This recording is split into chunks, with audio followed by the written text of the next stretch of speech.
Good morning, good morning, good morning. Thanks for joining us for a fresh edition of First Sky Omaha in the morning. In the morning. It is February the 16th, Hey, 2026, President's Day. is it? It is. We probably should have took it Hey, off. hey, that's great. Yep, let's get it fired up. First Sky Omaha in the morning. Money.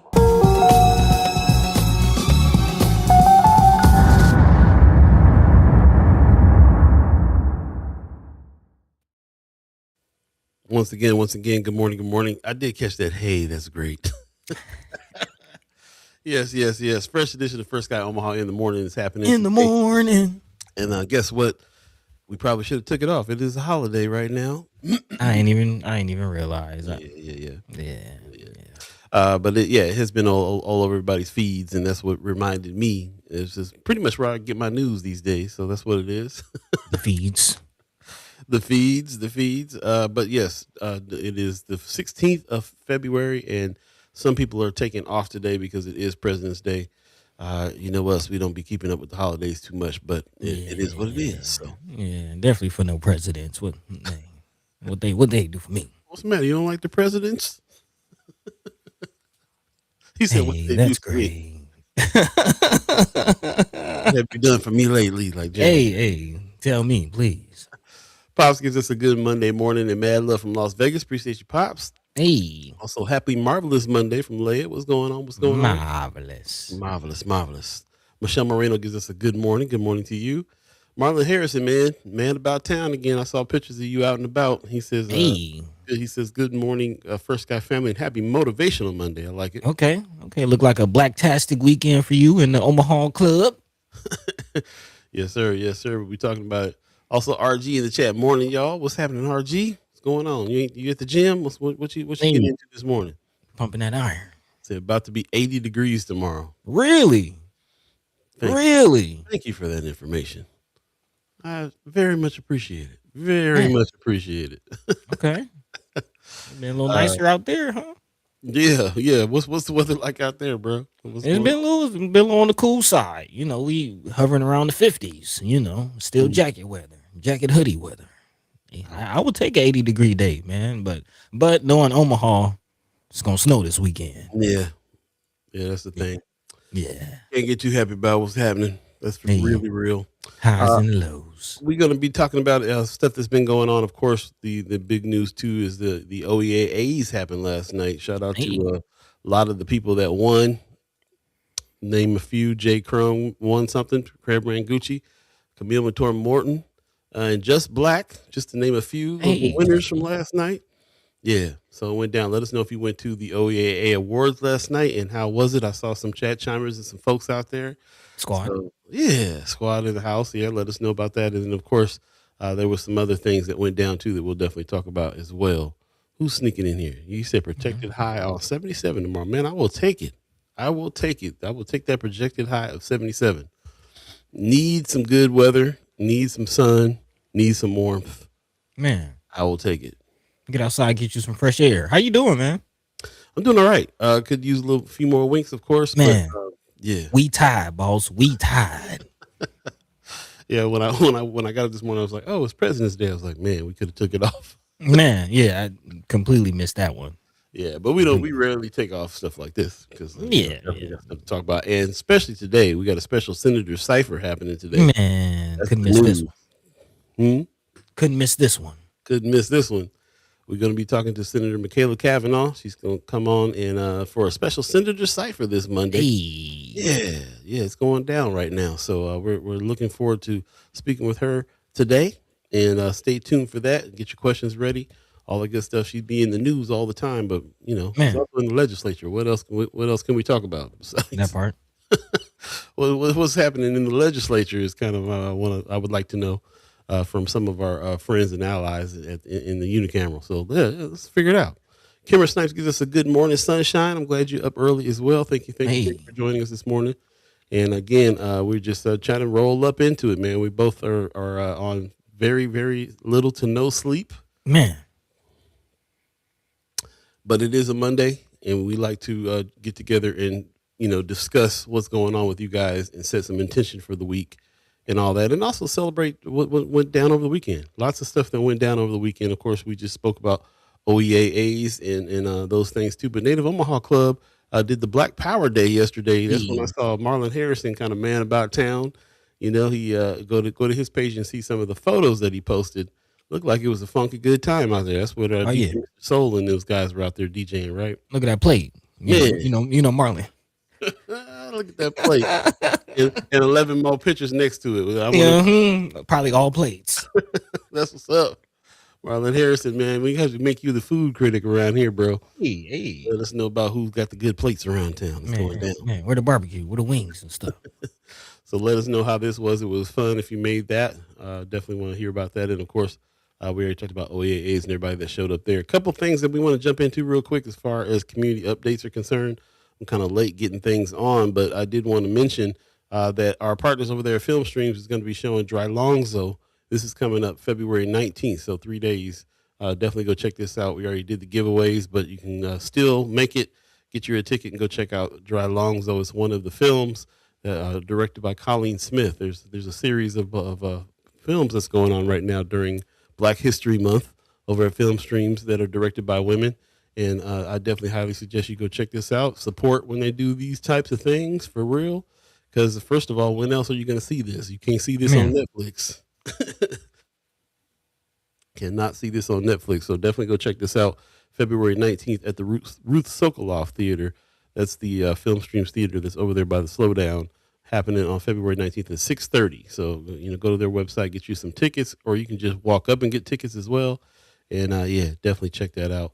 Also, Leia Keister shot this over on Friends of Her Sky Omaha earlier. This is week. Do I have the right one? No, I got the wrong one, don't I? It's week 7, isn't it? Sorry about that. I told you we was tired this morning. There it is. He tired, boss. Week 7. Week there 7. There you go. Swing Left Nebraska podcast is happening. Swing Unicamera, unpacking the Unicamera. Week 7. It's going down. We appreciate you guys putting this out. There's so much to talk about, and I'm seeing some other entities. I'm getting flooded a little bit, bombarded on my social medias from this Unicamera Watch page, and all they do is like talk junk about Senator McKinney, senators, all of our friends, and it's definitely a right wing leaning site, and they're there every Unicamera, every reporting. Here's what happened in the Unicamera, and then it's with this heavy slant of isn't Senator Machaela Cavanaugh ridiculous? It isn't Senator Terrell McKinney ridiculous? And I thought you were supposed to be all this mess, and I didn't ask for that feed, so it's just it's like bombarding. It's coming all the time now, and so it made me go, I wonder if we need to get somebody down there to report what's going on for real.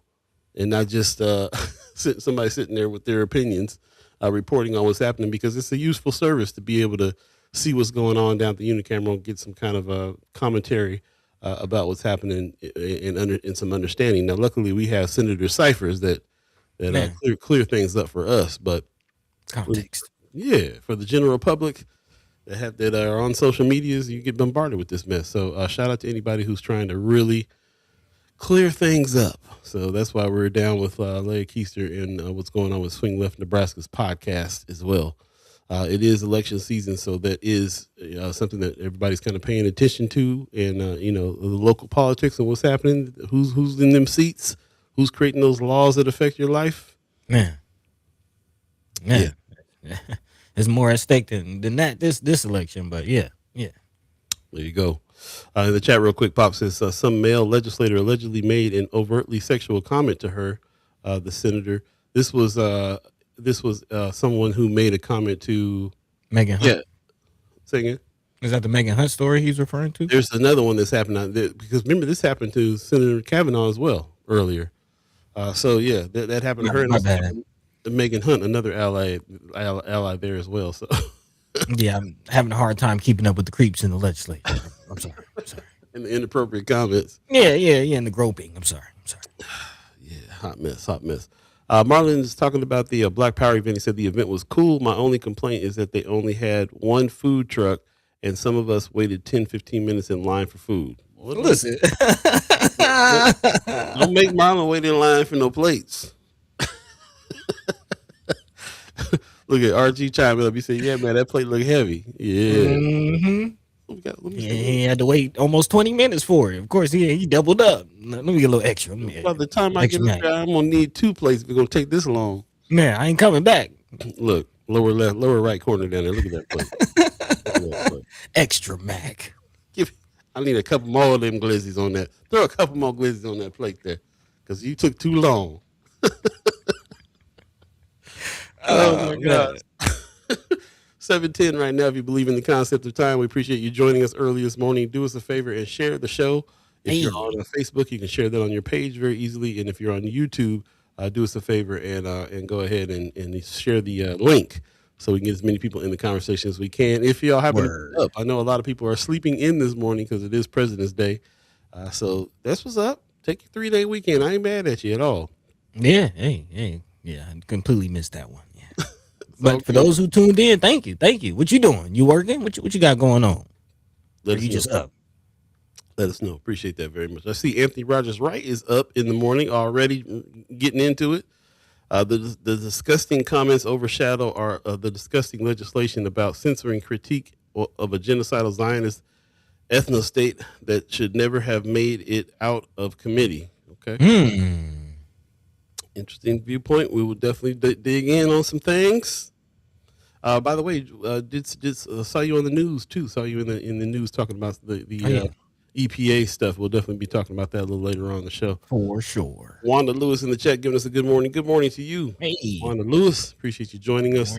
With that, I'm going to turn it over to Buddy to talk about what we got planned for today's thread. Buddy, what's on your mind?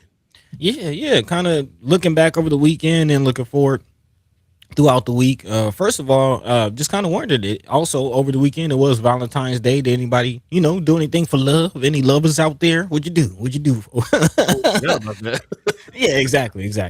I did nothing, but yeah, chill with my babies. That's what I did. But yeah, let us know how your weekend was. It was a very, very eventful weekend, actually. Not just, of course, Valentine's Day and Galentine's out there for all the ladies, but also some government movement happened over the weekend. So we're definitely going to talk about it. One of the big things, as Paul just mentioned, shout out to Brother Anthony Rogers Wright. Would definitely love to speak with you as you were a part of the article talking about this EPA change over the weekend. The Trump administration made huge changes to how the EPA measures, looks at emissions, and we'll definitely get to talking about that as far as environmental justice, what that means, especially the connection to the North Omaha coal plant. Yeah, we got some things to talk about. Also, not only that over the weekend, but the Trump administration and Congress really coming down to a partial shutdown. We sort of talked about that on Friday. But again, what does that mean? What does that look like? And what's hanging in the balance? Definitely want to get into that more so today. Of course, we talked about it on Friday as far as what does that mean for our bottom line? What actual agencies, programs, services, resources will be impacted. But I want to talk about this time what the Democrats are asking for. What's hanging in the balance and policing in general, not just nationally, but also locally. I'm sure some of you have seen the reports, some of the headlines as far as Omaha Police Department and Omaha Police Officers Association having a little disagreement locally or publicly. So and talk about that and whether or not the Omaha Police actually does need more policing. It seems to be the idea behind a two-year agreement that's on the rise. So we'll definitely talk about that coming from Omaha Mayor Ewing. And if you remember, that's one of my predictions personally as far as the success or I guess how Mayor Ewing's tenure will be characterized is, plays a big part in how he handles policing and whether he will, continue the status quo of investing in police, where we see alternative forms of policing, where we see just the conversation change or continue the way it has. So there's a new agreement. Definitely want to talk about that. And of course, the larger scope of policing, ICE, of course, the announcement that ICE will be leaving Minnesota. Of course, we've had some friends of First Guys, some fam, some squad members go up there. Shout out to Paul Philman. Shout out to Anthony Rogers Wright going on the front lines. But there's some news, some stories, some lessons to be learned from Minneapolis and the Minnesotans up there as they continue to clash. Again, although there has been the call for ICE agents to depart out of Minneapolis, there's still apparently more ICE agents than Minneapolis police, feeling much like occupation. How are they combating that? How are they surviving? How are they thriving? How are they coming together? Again, going to talk about all that and more in the second hour. Get a little bit into your favorite word, Paul B, propaganda. Apparently, it's a book out there I want to tell the people about, since we all love reading. So in the meantime, between time, let's get back into it. About 15 minutes into this thing, Paul B, buddy to God, all of you. What's the word? What's the word? Man, before we go to break, I just want to give a shout out to some people that are coming in the chat this morning. Wanda Lewis gives us a good morning. Mama God gives us a good morning, fan. Donnell Sessions says good morning. Also, and Donnell Sessions says, I loved on my baby, talking about what went down for Valentine's Day. Mama God says, hubby and I checked out a band. Okay, that's what's up. Love in the air. Hey, there you go. Love that. Love that for y'all. Love that. Yeah. You know what I'm saying? We don't be keeping up with this mess much and do much about these holidays. But hey, if it's an opportunity for love to be for some black love to happen, you know I'm all about that in the first place. So there you go. Yeah, we'll celebrate that too. We'll take a quick break and come back. I can see Anthony Rogers Wright chiming up. We'll definitely jump into those comments. And but we'll be right back. Again, you're listening to First Sky Omaha in the morning. In the morning. My name is Paul B. He's buddy to God. Hey. And if I can figure out. Yeah. There we go. We'll be right back. Oh, wait. How about we do that? Okay, cool. I'm tired, boss. I'm tired. Need a couple more winks.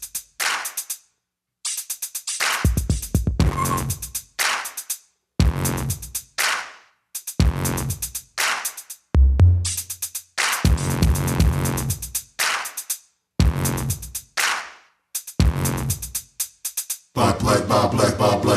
One move, we move. Just like that. Just like black. One move, we move. Just like that.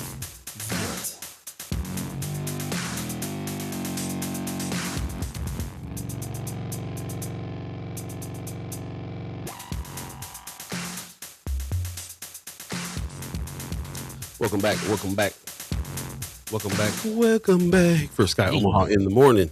In the morning. All Beeee, buddy to God. Well, we are struggling this morning. Well, I think what this is that delirium energy. I have a lot more energy than I anticipated right now, and I'm expecting a real crash after this show. But hey, I feel that. Enjoy it while it lasts. I get delirious. Man, we definitely hanging on by a thread. But that's what it is, man. These early mornings, these musicians' lives. Man, yeah, I was definitely in the studio till like 1 a.m. Be clashing, but I tell you what it does for me. It reminds me that that's how important a lot of this stuff is. Cause, it would be real easy to be like, yeah, I'm working on the track at 2 a.m. I'm not getting up. You know what I mean? But now we got to get up. We got to talk about what's happening, or else we ain't gonna be able to work on no tracks. That's what I be thinking about. I always think about like how much they're already taking loot away from art.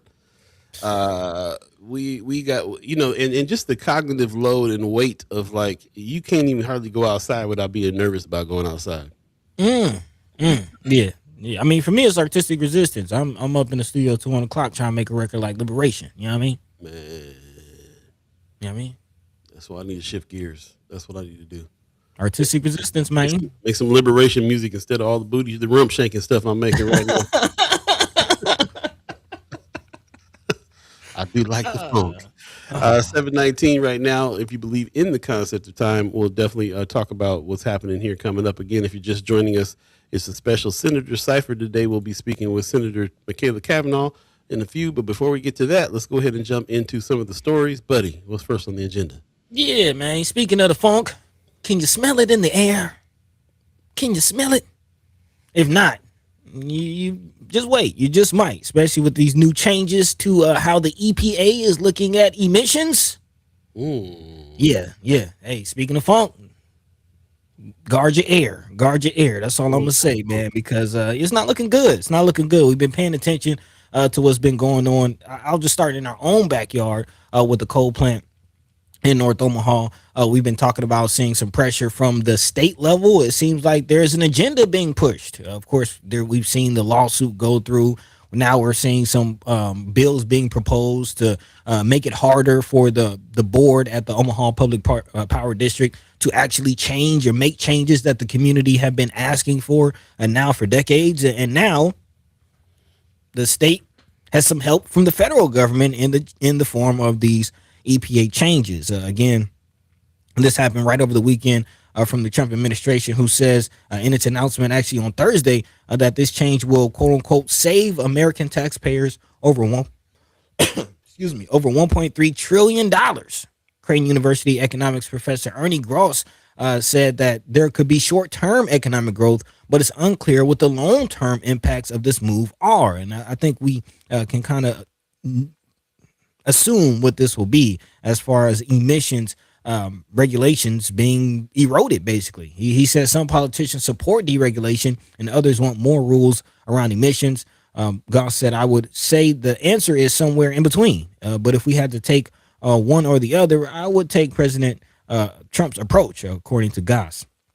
Of course, her brother Rogers Wright said North Omaha is a beautiful place with beautiful people who are worth protecting. Of course, talking about the coal plant, saying that he is worried about the health impacts of greenhouse gases being released into the air by the coal burning power plant, saying unregulated burning of coal cuts people who in North Omaha tend to be poor, blacker, and browner at a disproportionate risk. This, from an environmental justice perspective, is very, very problematic. And for those of you who may have seen the news, I'm sure you can kind of see the writing on the wall with this. And of course, in our fashion, making the connection to what's happening with the data centers was, of course, we're seeing a mad dash to try to save up as much power and make it as cheap as possible for these data centers. And, you know, man, who's to say what else, how else far reaching will this go as far as EPA, again, eliminating emissions requirements and regulations? Paul, what say you? I don't have to say much. Anthony Right. Rogers Wright was on the show saying it for everybody. I think I was happy to see that you were making sure that you bigged up North Omaha. You know, the people of North Omaha are beautiful. That was a beautiful comment. And we worry about health and safety all the time. It's just what it is, because that's what we got to deal with. And if we're dealing with an organization that wants to put out studies that says they're not affecting our health, Man, after so many studies that says they are, and us knowing that they are, then, you know, what are you going to do? So yeah, you know, I think that we're expecting this, and we just have to kind of go into figuring out what to do. You know, luckily we have some folks around that are on this subject and trying to do exactly that. What do we need to do to put things together, organize stuff? I was seeing in my notes earlier, Anthony Rogers Wright sent over the data center slide deck. He's, you know, we're talking about data centers. I saw that there was a meeting that just happened recently as well, where you guys talked about data centers and the energy, you know, loads and everything that's happening with us. So this is something that's being discussed by very intelligent people, as far as I'm concerned, and getting to some conclusion on what to do next on fighting some of these things. Also, I was just thinking about our conversation with Carol Blood as well, who's running for OPPD District 3. If you missed that interview, go back to YouTube and check that out. She has some interesting things to say, and kind of started the conversation for me a little bit from the things she had to say. So yeah, you know, I wasn't even thinking in terms of like what alternatives there are to, if data centers are coming, then excuse me, some of the things like they need to generate their own energy, you know, all the things that she mentioned there in that interview. And then it just kind of reinforced to me, kind of just don't want data centers to come at all. You know what I'm saying? Like everybody else who's on this, like, yeah, we're against bringing them here. It's interesting to me, and other states have been doing that already and has successfully stopped some data centers from coming into their areas. So I've been paying a lot more attention to that and just trying to think, what are we going to do? How are we going to figure this out? One way or another, they're going to try to make us pay for all of it. And yeah, like I said, you know, I'm just kind of assessing what it is that I'm knowing and hearing, and trying to understand that to get to this idea of what needs to come next. So there it is. Anthony Rogers Wright in the chat says Ernie Goss is a hack and vindicates the old saying, anyone who thinks we can have an unlimited growth on a planet with limited resources, either a madman or an economist. who made that quote? That's awesome. Man, yeah. Interesting seeing, but people like Ernie Goss, you kind of have to look out for it as following the Trump ilk, if you will. Apparently, this isn't just about the data centers, but the more I look into it, this is also dealing with Trump's disbelief of global warming and, Mm, attempts to prove that global warming is a hoax and, fake news and the woke mafia and all of these tropes that we hear from, the Republican talking points. That is where this move is coming from, per the news conference when they made the announcement. Trump stated, "We are officially terminating the so-called endangerment finding," talking about, again, the Obama era policy that led to the EPA rolling out these regulations. mm. He says this determination had no basis in fact, none whatsoever, and it had no basis in law. On the contrary, over the generations, fossil fuels have saved millions of lives and lifted billions of people out of poverty all over the world. And again, the more you think about it, the more you look at it, it doesn't really take much brain power to see the connections. He's talking about fossil fuel at the same time where they're going to and fro seizing oil ships. Like, do you really have to think far to make the connection? Yeah. You said something about him not believing in global warming. I don't even know if that's the case. I don't think he cares about it. I think it's all I mean, about he's the bottom line.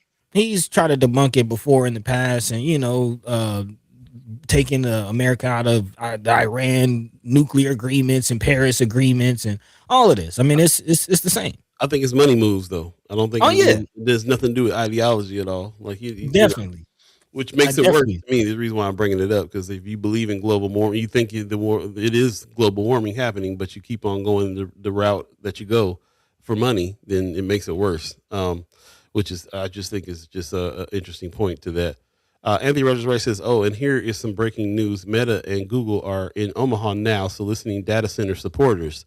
They want to have data center under construction in Omaha in the next 8 months." yep. Hard to stop the rollout of the big business, but it has happened in other places. We're all about solutions journalism, so we'll be digging into some of the things that other states and cities have done. I know Anthony Rogers Wright probably has some information on that. Interesting Yeah, stuff. definitely some battles. I would say one of the main weapons we've seen is kind of our favorite word here on the show: litigation, litigation, litigation. Ooh, So we'll continue to definitely keep our eye on that.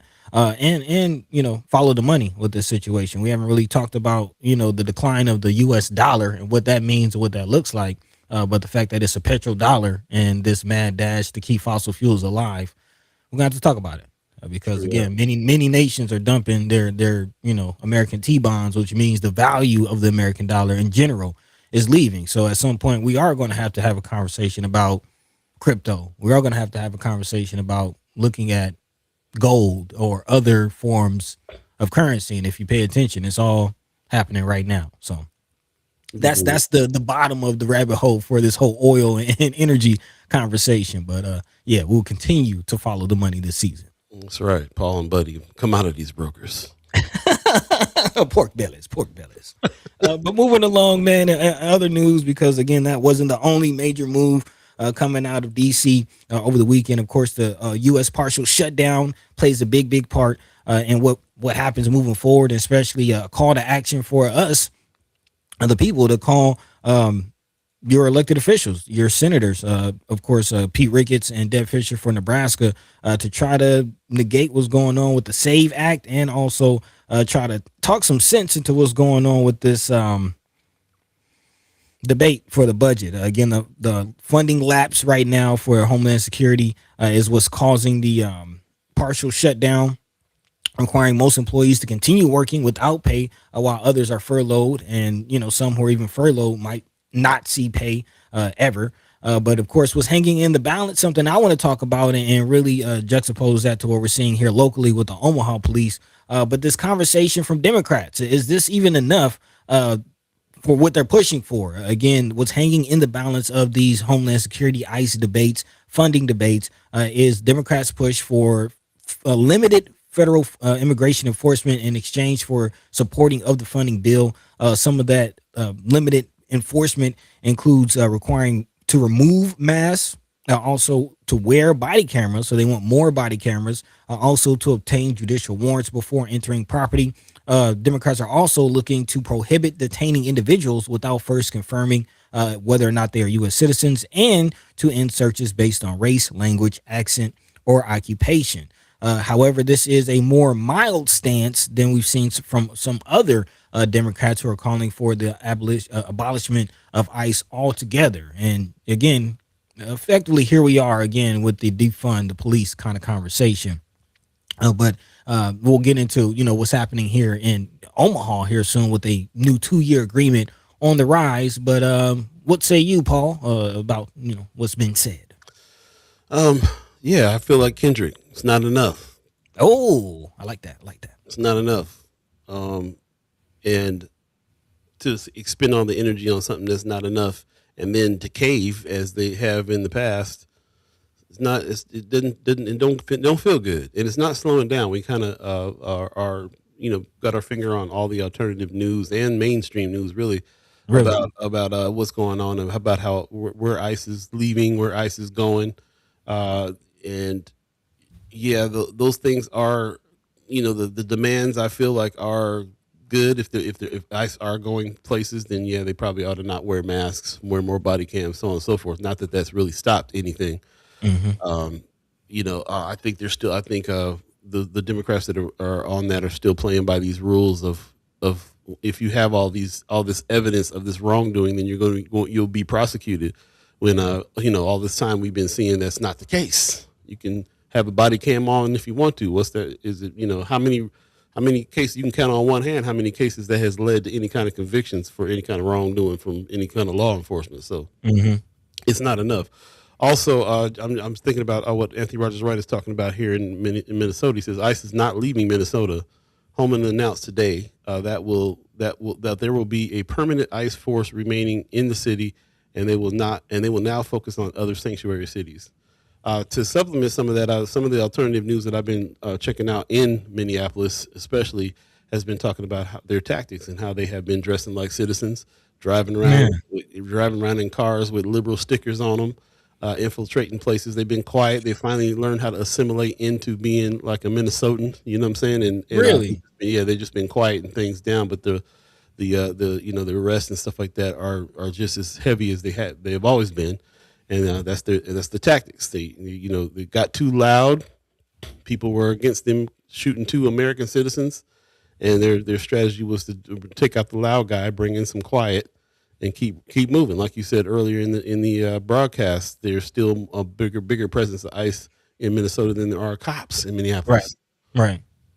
So again, they're saying it definitely feels like occupation still. And in the second hour, we'll kind of get into what Minnesotans are doing, because there's a lot of movement just from the people. It seems like they're not falling for the okie doke, if you will, either. Like they're still seeing the very obvious ICE presence and responding. So there's a lot to pull from their pages, if you will. Yeah, we talked about this last show too. There's so much money that has gone to the operation that whatever it is that they're trying to pause the government for, and pause the money for now is not really going to matter right this minute, because there's so much money in the coffers for this to keep going and keep lasting. Man. And I tell you, man, we're talking about the stuff that's real topical. We're not really diving in completely on a lot of the stuff that we were learning from alternative news about tactics like your location on your phone is something that is getting turned over. There's a lot of talk about the Ring cameras. We talk about this all the time. I got some people in my family, even they got Ring cameras, and how they can commandeer that stuff. They had a big Super Bowl ad about the Ring camera being able to find your lost dog.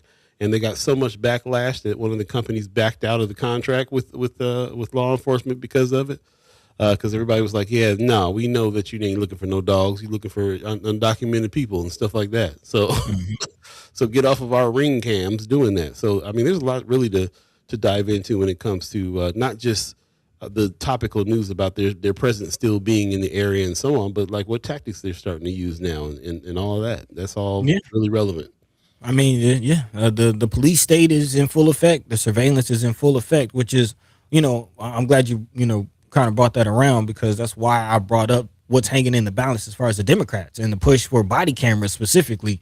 And the ideology that body cameras is going to make any difference when the officer who shot Alex Brady, like that was all on camera, like On several cameras, bro. We don't just get one viewpoint now on a video camera. Now we got several different angles, several different cameras, timelines. not to mention, I'm a video editor. There's like 5 or 6 timelines I could have used for that. man, and not to mention, the instances where body camera footage is not released. I mean, you saw how they act with brother J.I. here in Omaha. Right. Did the family did they ever see the footage? Did that footage ever come to the light of day? They months later sat in the room. They closed room with some law enforcement people and got to see it. But everything, most of it was edited. They took all that time, not just to decide whether or not they wanted to let people see it, but it was chopped up. Right. And then furthermore, has the number of police shootings nationally gone down? By most reports, it has actually been going up. While crime is going down. Everywhere. And that is where I want to dump into the Omaha conversation, because there's a clash going on right now between the Omaha Police Officers Association and the Omaha Police Department on whether or not they need more officers, more recruiting. Of course, there's been this, I guess, point that, locally they have been waving that actually murder numbers are down, shooting numbers are down, numbers are down, but somehow they need more police. I feel like we should take a break and talk about it. Make it make sense. Yeah, let's take a quick break. Alan Faison in the chat. Good morning, first guy in the morning. Appreciate you coming in, cuz. Hey. Heather Williams says, good morning, everyone. I'm glad you're here as well. Thank you. Mama God said it's not enough. She's talking to Kendrick. Said, however, it is most of the time. GOP is not going to support losing Trump Gestapo army. I don't think it's just the GOP, man. I feel like there's something to these Democrats calling for body cameras, surveillance contracts. Yeah, there's definitely a difference between people calling for body cams and people calling to abolish the whole process in the first place. So Different tone. Different tone. We're gonna think about that for a second. Take a break. We'll come right back. First Sky Omaha in the morning.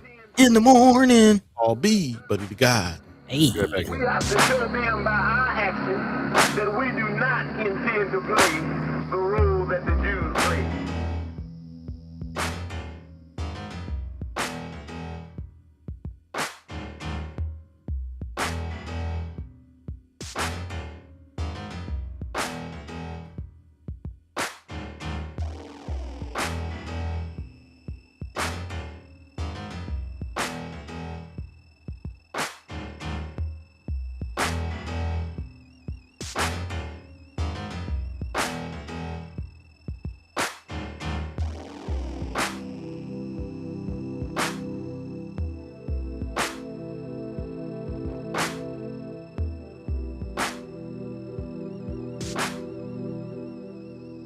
They're a bunch of megalomaniac warmongers.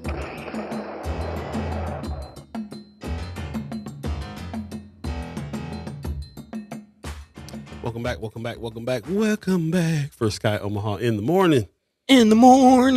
Paul B, buddy to God. This is season 4B. Follow the money for us. This is President's Day for the country, and this is Black History Day for the world. Black History Month for the world. So shout out to everybody who is here this morning, up and about. I know that a lot of people have the day off because it is the holiday. So if you did have the day off and you still got up to check us out, we appreciate that. You can always look at, if you miss any parts of the show, of course, go back and check them out on YouTube. Do us a favor, like and subscribe while you're over there. And if you're on Facebook, do us a favor and share the show. I appreciate everybody that does that, shares the show on their page. And let's get as many people in the conversation as we can. As you saw over the break, we are going to have a special guest coming on. This is a special Senator Cypher happening today. We'll be speaking to Senator Machaela Cavanaugh, so get your questions ready for her. Again, you know how our chat works. We like to speak to each other as if we're speaking in person, which a lot of times is a totally different tone than when we're speaking online. So, yeah, we all have to watch that with ourselves. Our tone online seems to be different sometimes when we're speaking in person. I've been hearing that a lot. So I'd like to encourage us to try to do that on the chat as well, because this is, it's First Guy fam. So we are also going to be dealing with each other in public and getting together for kickbacks and all kinds of stuff. So yeah, let's get our viewpoints out there, but still be respectful. And I appreciate everybody who has been living that life with us on this show. Appreciate it. There you go. Arrows 402. Never mind. Don't hit the like button. Oh, dang. Do we miss his like button? Dang. Never mind then. All right. Yeah. RG called it. He says reverse psychology. I see. That's right. Don't hit the like button. We don't want your likes. Appreciate you guys. Appreciate you, Kimmer. I see you all in there. Shout out to, while I'm shouting things out, shout out to Preston Love and the North Omaha Visitor Center. And shout out to everybody who makes that place feel like home already. Shout out to Kimmer Snipes. Every time I walk in there, she's in there doing business, putting it down. Man. Shout out to Leo Lewis. Shout out to everybody who's behind the counter as well, making it nice. Shout out to Vita Jeffrey. Shout out to everybody who hangs out and makes that place feel like the Black City Hall in a big way. It's nice. It's nice. It was definitely a needed thing on the Deuce, and we'll be talking a lot more about stuff that's going on the Deuce. As a matter of fact, before we get into that, one of my favorite groups of all time, my man Marcus Lewis and his big band. He's bringing Brass and Bougie here, which is, if you haven't seen Brass and Bougie, it gets down. You guys, sometimes they have a 20-piece big band. Man, it's jazz and hip hop. It's super dope. I'm so happy this is coming to Noma, and it's coming up on the 21st here. So definitely get your tickets and check Brass and Bougie out. They're from Kansas City, man. They travel to come up here to do this thing, and they get down. They get down. So we'll be talking more about that, of course. I'm trying to reach out to my man Marcus Lewis to see if he can come on the show and talk about this show coming Omaha and all that. So yeah. Okay. Got some good vibes on that one, so we can make that happen for real. Man, yeah, vibrations. Before we get to our guest, though, we definitely have to jump back into the conversation real quick. What's Marlon Harrison? Marlon Harrison says, I saw Miss Joanna LaFleur-Ziki of the Malcolm X Foundation on KETV yesterday. She said, we too change it to Black Heritage Month. We need to change to Black Heritage Month because we still making history every day. Like that. For sure. Hey, for sure. Like that. Thanks for letting us know. I missed that one. Yeah, shout out to Joanna LaFleur-Ziki, for real. Also, to get back into it, Mama Guy says several ICE attacks have been thrown out after watching body cams. A lady shot 7 times in Chicago. Folks already accused of beating agents with snow shovels, just to name a few. Some dropped with prejudice, meaning never to be charged again. They don't want more cameras and keep getting busted in their lives. I appreciate you bringing that out, because I wasn't thinking about that. I come from the Rodney King era where there was a camera on the incident and these cops still got off. So that happens, and I'm always thinking the incident, how the body cam proves the incident, but they also prove other things, like Mama God is saying. They be trying to accuse folks of doing stuff to them, but if body cam footage don't show protesters throwing nothing at them, man, then, you know what I'm saying? So yeah, you're right. More cameras. Point in case for the Alex Preddy situation, but also something we're learning from the Alex Preddy situation is the level of surveillance. Again, that they're using, and the reports that ICE officers was actually familiar with Alex Preddy and had encountered him before in a situation where he left with broken ribs, and there's been videos and reports of officers saying it's not illegal to record, so we're going to record you as well while you're recording us and put you in our little database. I don't know if you've been seeing those reports as well. So when I think of body cameras, that's where I think of as far as surveillance. And again, just the question of this police state that we're in. Do we actually need more police? Do we need more police? Do we need more body cameras? Do we need more cameras? Do we need more? All the while, by all means, all reports, crime is going down. Everywhere. Listen, everywhere. Listen to the conversation in Chicago. Record low. Listen to the conversation in Detroit or DC. Record low crime. Listen to the conversation in Baltimore from their mayors. All black mayors, mind you. Yeah. Record low crime. And it feels like they had, the way that they have ramped up things with immigration, that it's almost like, well, we don't have enough crime. Let's go double down on some other stuff. We're going to get into that too, because only one person from the Glen Valley situation has been arrested, and you'll never guess what they were arrested for. It wasn't the heinous crimes that they were, been claiming. But before we get into that, Again, speaking about Omaha, because the same thing has been discussed in Omaha as far as this push for a need for more police. All the while, this claim that shooting is going down and the empowerment network is working so greatly. And Mhm. which is it is the question. Which is it? But here we are, being reported by KETV. Again, this is coming from the mayor's office, who released a tentative new agreement on Friday. The city is confident the police department could be fully staffed by 2027. And pay attention to this fully staffed portion of it. The agreement is for 2 years, which Mayor Ewing hopes will give the Omaha Police Department more time to focus on recruiting and policing, saying we are working hard to fill our sworn ranks. The contracts reflect an effort to recruit and retain officers to keep our city and its residents safe. I am proud of the department under Chief Schmader's leadership and want to see us hit our goal of filling our 906 spots. The new contract ensures OPD officers are compensated appropriately and sets the department up for success in recruiting new officers and retaining our veterans. That's according to Police Chief Todd Schmader. Of course, the tentative agreement includes wage increases, so more money for the police, just over 5.5% in 2026 and another 6.4% increase in 2027. This comes right in perfect timing as the Omaha Police Officers Association are claiming that they are in dire need. Actually, they're saying it's a dangerous situation as far as their need for more police officers, and which has actually set up a clash between the association and the department. While again, the association is calling for more police officers, as you just seen on your screen.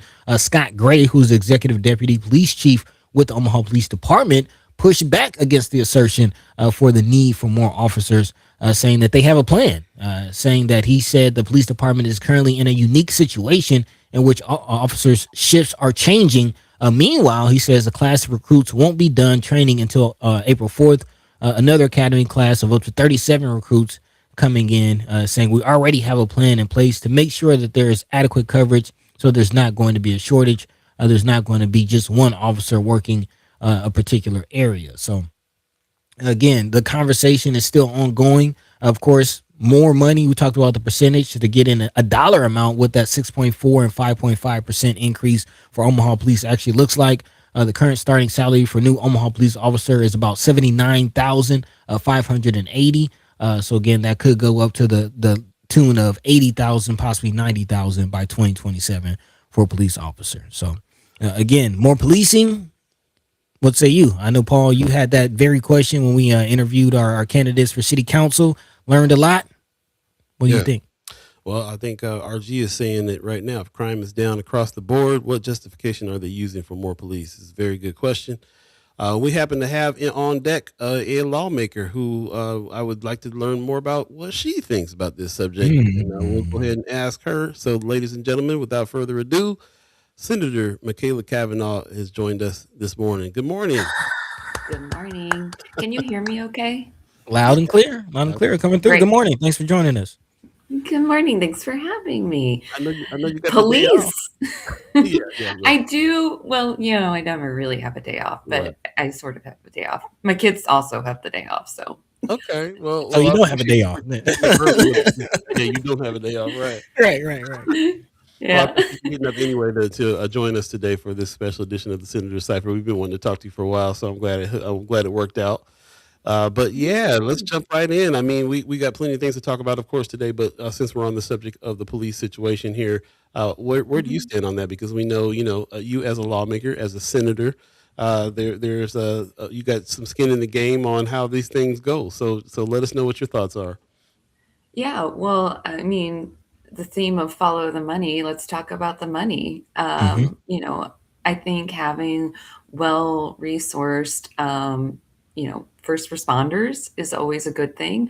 But what those resources are and what they look like is really the most important thing. And so if the police are feeling like they need more resources, I don't know that they need more pay or more police. Maybe they need more training, or maybe we need to have some social workers that are, part of the team of first responders, and rethinking how we're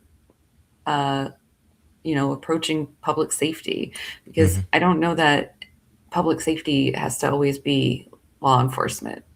Right. And so I would say I'd want to, if I were making the decisions about the city's money, I'd want a comprehensive plan of how we're going to work on de-escalation, how we're going to work on implicit bias, and all of those kinds of things before saying, let's have more police. Like, what are the root problems that we need to get at? What are like the number one calls that they get? Are they for domestic violence? Are they for petty crime?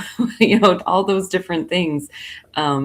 I don't think that the police necessarily, we don't need to look at them as adversarial, but I think we've gone on too long as not trying to be better partners. And really what they're supposed to be about is public safety. And sometimes it feels like, at least on a national scale, that they're kind of the opposite. So I'd like to see us do more public safety. Is there anything going on in the legislature as far as bills are concerned that addresses any of those things at all? Not just what you mentioned about, but other people. Not around policing. Well, we like to call ourselves a felony factory. So the opposite of what I'm saying is like just my colleagues keep introducing enhanced felonies for specific crimes, usually against first responders. Wow. Yeah, so not in the direction that I would be wanting to go at all. But Senator McKinney is always working on criminal justice reform and sentencing reform, and then we have others that are working on enhanced penalties, but nothing specific to police necessarily that I can think of. There are over 1,000 bills, so there might be one I don't know about. Yeah. One or two. Definitely. Go ahead, buddy. Okay. No, I do appreciate the policing part of it, and of course, I do want to get into just the incarceration side of it, like you mentioned. Of course, that's the end result of the policing and the hyper police is the overcrowding that we're seeing in Nebraska prisons. And to that point, is there any movement in that regard? As far as I know, you mentioned there's some sentencing bills or anything jumping out to you thus far in the session. Well, I'm on the Appropriations Committee with Senator Spivey, and we did have the Department of Corrections public hearing this week. It went interesting. The director and I had a disagreement. Okay. And You're such a troublemaker out there. You're such a rebel. I mean, he did not handle being asked questions in a way that I would say was professional. But we had an exchange. It was pretty heated. The chair of the committee had to cut him off. Wow. What was the question? Yeah. Like, what were you trying to find out? I was questioning him about the work ethic camp and Okay. the fact that he didn't have the legal authority to turn me away. And I was pushing for him to tell me what authority he was using to turn me away, because he was breaking the law and directing the employees of the work ethic camp to break the law. So I wanted an answer to that question. He didn't have an answer, so he got mad. I gotta go back and watch the footage. Yeah, definitely have to go back and check that out. Definitely have to go back and check that out. But I appreciate that. I'll send you guys the video. It's online. Please do. All of our hearings now are recorded and posted online the next day. So it's that's kind of nice. Yeah. Get some popcorn. Yeah. Get ready. Grab a seat. But that's real though. Gotta, more questions than answers, especially as far as the McCook, situation goes. I think just Nebraska prisons in general, the ICE is the new hot story, but the state's still overcrowded. They're still looking to build more prisons that are going to be overcrowded when that opens. So that has to be addressed at some point. But let's stick with the McCook of it all because, of course, as I mentioned, ICE is the new hot story. Flatwater Free Press just released a report on the fact that apparently Minnesota detainees are being housed in Nebraska facility. So again, what is the nature of Nebraska's contract with ICE, and what is going on with that facility? So that story actually isn't about the work ethic camp, which is even more interesting. It's about, I think, mostly county jails, that they're sending them to Okay. county jails. And so, and that's not like ICE having people detained in a county jail is not uncommon Right. when in a different situation. So I don't know if you saw the story a few weeks ago about an attorney posted that ICE came to find his client at the courthouse. Yes. That's normal. That's actually normal. That's how it normally goes, is that that you anticipate, like if you have an outstanding warrant or something like that, that's where it's going to happen. And they weren't masked and they were in plain clothes, but they weren't masked. They had IDs, all those things. That's like a typical ICE situation. And then there'd be an agreement with the county jail and they'd be housed there until they were moved somewhere or went through some sort of actual legal process. So I'm not really sure. I don't know enough about the Minnesota, but I know that they're moving them to county jails, which might be better, might not be better. I think the county jails are probably documenting who's there a little bit better. I have no idea who's at the work ethic camp. And when I asked the director how many people were there, he said under 200. And I was like, well, like, what does that mean? He's like, well, it changes. I'm like, okay, but like, are we talking 175 to 200? Are we talking 100 to 200? Like, what under 200 meaning what? So there's a lot. There's just a lot that they just are not sharing. And for a lot of different reasons, I think that they're not telling us the census because it's lower than what they expected. And we get paid per person per day. And a big reason to do the work ethic camp was money. And I think that we're not getting the money that we anticipated or that we told the public we would be getting. Really?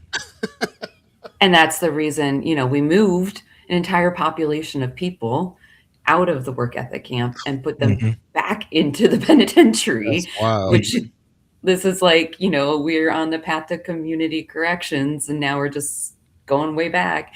And by all means, everybody said that the work ethic camp was hugely successful for recidivism and which, ultimately helps lower our prison population. Right. So, yeah, it's just a lot of unanswered questions. And the more you ask, the more questions there are.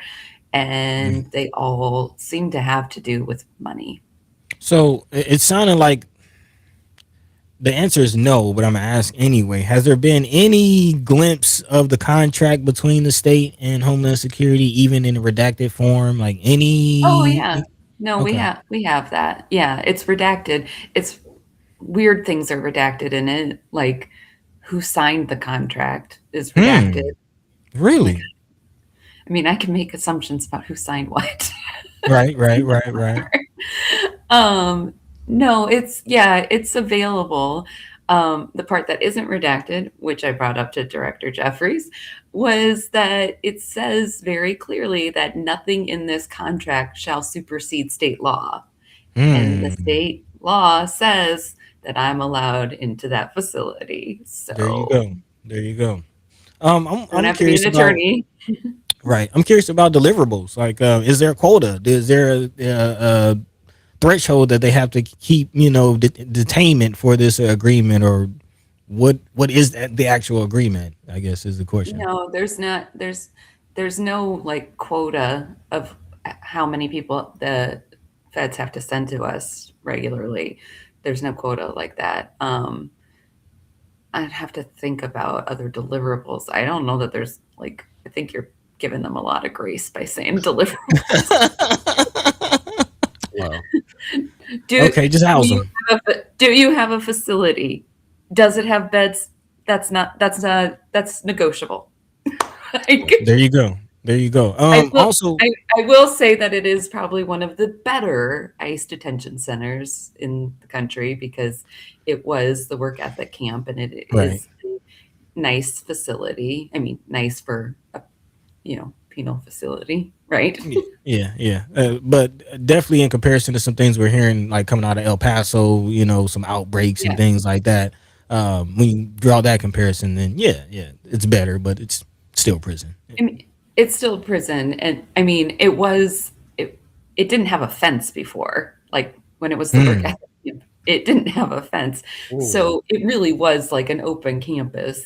And now it does have a fence, but it also has like, a lot of outdoor space, It has a gym. It has a cafeteria, like amenities that other places they're just like in a big open warehouse Space. basically. Right. So Right. it's housing. It's which is just which still is prison. which is what's coming as well. Where this is all amidst this news that this kind of a ICE expansion thing that Trump is doing. He's trying to go for another like 100,000 beds around the country. So, and I don't expect that they're going to be the centers that have outdoor spaces and in cafeterias. No. So yeah, so They're buying warehouses like an empty Home Depot. Just imagine Home Depot with no shelves. yep, and Yeah. just cages. Yep. Just to let people know, it's 8:01 right now. If you believe in the concept of time, that is, you're now in the second hour of First Sky Omaha in the morning. In the morning. Hey. We're here with a special Senator Cypher today with Yes, Senator yes. Machaela Cavanaugh. We really appreciate you getting up early on this President's Day to join us this morning and answer a few questions. Of course, you've been in the news. You're always in the news. Seems like you're always in the news. I was what troublemaking did she do today? What dust did she kick up? What dust did she kick up today? And a lot of people who knew that you were coming kind of hit me up like, ask her about the pictures on the wall and all this. And I was like, well, what we're gonna try to do is ask her about what's going on in the unicamera, which I think is a little bit more important. And so before we get to the whole you're back in the news, Reprimand. Yeah. tell us about the bills that you told us last time you came on here that you're kind of in defense mode really when it comes to how you operate in the unicameral. And is that changed? Do you have some bills that you're actually feeling like they got some traction, or are you just still trying to swat down the ridiculousness every day? Well, mostly the ridiculousness, but I actually do have bills this year that seem to have legs. Nice. One is, so when I first ran for the legislature, my state senator at the time stood on the floor of the legislature and spoke out against the governor's line item veto of funding for developmental disabilities. Then she left the floor, supposedly got a call from the governor, came back and did not vote to override the veto. That is when I decided to run against a Republican incumbent in a Republican district, like that moment. So developmental disabilities has been a huge focus for me. It's been a big priority for me. And when DHHS made announcements in November about big changes to the developmental disabilities waiver that were going to be pretty harmful to families with very severe cuts and caps, I introduced a bill to sort of put guardrails around what they could do and try and stop that. And since then, they've stepped back what they're doing. And so I'm still working on a different version of the bill that will help families with, it's very complicated, but that will help families with the appeals process and make sure that they're still getting access to the services that they need. And that has very strong bipartisan support. And so I prioritized it on Thursday, so it's my priority bill. Okay. And then I have another bill that's a Medicaid bill. So the federal government cut Medicaid, the look back. So when you apply for Medicaid and you qualify on the day that you apply, and it takes a month or 3 months to get it, any medical situation you have during that time period is currently covered for 3 months until you're approved. We are going to zero in the state of Nebraska. Wow. And to save money, and it is going to be very harmful to specifically rural healthcare, but just really healthcare across the board. So it's going to lead to a lot of providers not being able to even afford to take Medicaid patients. It's going to cost hospital emergency rooms a ton of money. So I have a bill to require that we do the federally allowed look back, which would, in this case, would only be 1 month, but it's better than nothing. So Right. that one also has a lot of bipartisan support. Okay. uh, there are two former hospital administrators in the legislature, so they are supportive of it. Um, Not and to then, mention you said federal. The federal is different than what the state is doing right now on that. So the state is going above and beyond, seems like. yes, yes, we are going further. Yes, which Yeah. will it'll save us state dollars and it will cost us federal dollars. So because there's the Hmm. match, so it's going to save the state like $30 million, but that means that we're also missing out on like another $35 million. So total, like cutting $65 million out of healthcare in Nebraska in this one area. So, Hmm. but Interesting. property tax relief, people care about property tax relief. Oh That's what yeah. I hear is more important than healthcare. Oh my Oh yeah. goodness. Oh yeah. Oh yeah. You, Yeah. Anthony Rogers right in the chat says the chief is full of chitlins. The city bloated police budget is already having impacts on public services as the city is selling Miller Park to a family foundation and closing city pools. Yeah, man, we'll have to dissect that up a little bit. We already know what's going on with that Miller Park situation, but I do wanted to bring that up because we're talking about the budget being having an impact on public services is kind of what is sticking out to me on that comment. Mhm. And that's kind of what you're talking about as well, as far as public services are concerned, getting cut. And so is this a major discussion that's happening in Unicamera all the time about what's going on with the city, with the budget, the state's budget, and are you seeing more things than we're even seeing when it comes to the things they want to cut and do in order to save money for property taxes? Yeah. It is bananas. Really? It is. Yeah, this budget is like even like I finally feel like my colleagues are starting to wake up a little bit. Hmm. When we first got like the full budget for our committee, one of my colleagues came up to me like over the weekend, and it was Monday, and he's like, "Did you look at that?" And I was like, "Yeah, I looked at it." And he's like, "Well, this is just terrible." And I was like, "Yeah, it's terrible." And he's I looking told at me you. like I'm gonna solve this problem, and I'm like, "Listen, dude, I've been beating this drum for a while now. You didn't want to listen to me. Like, what do you want me to do? You voted to put us in this situation." Hmm. So, what is the reality of the situation? Like we hear the number So 471 million, but what is the reality? the reality is that we put $1.2 billion into property tax relief, which is a tax that the state does not levy. So if we really wanted to lower people's property taxes, we would fund education, which is half of your property taxes. When you look at your property tax statement, it breaks it down. Half of it is public education. So the state could just pay more for public education and your property taxes would go down. But we don't get credit if we do it that way. I don't know. It doesn't make any sense to me. So we just keep putting more and more money into property tax relief. Well, also, I should be clear, you get more money in the property tax relief scheme if you have agricultural land, because that is taxed at a lower rate but reimbursed at the same rate. So a house you pay 100% of the valuation, residential 100% of valuation, and then agricultural you pay, well, it was 70%, but now it might even be less. It might have gone down to 6. Hmm.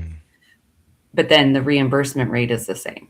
So right there, you're already doing better if you See, are in agriculture, which just so happens our governor is. one of the Um, biggest pork bellies. yes, yes. So that is one reason to do it this way.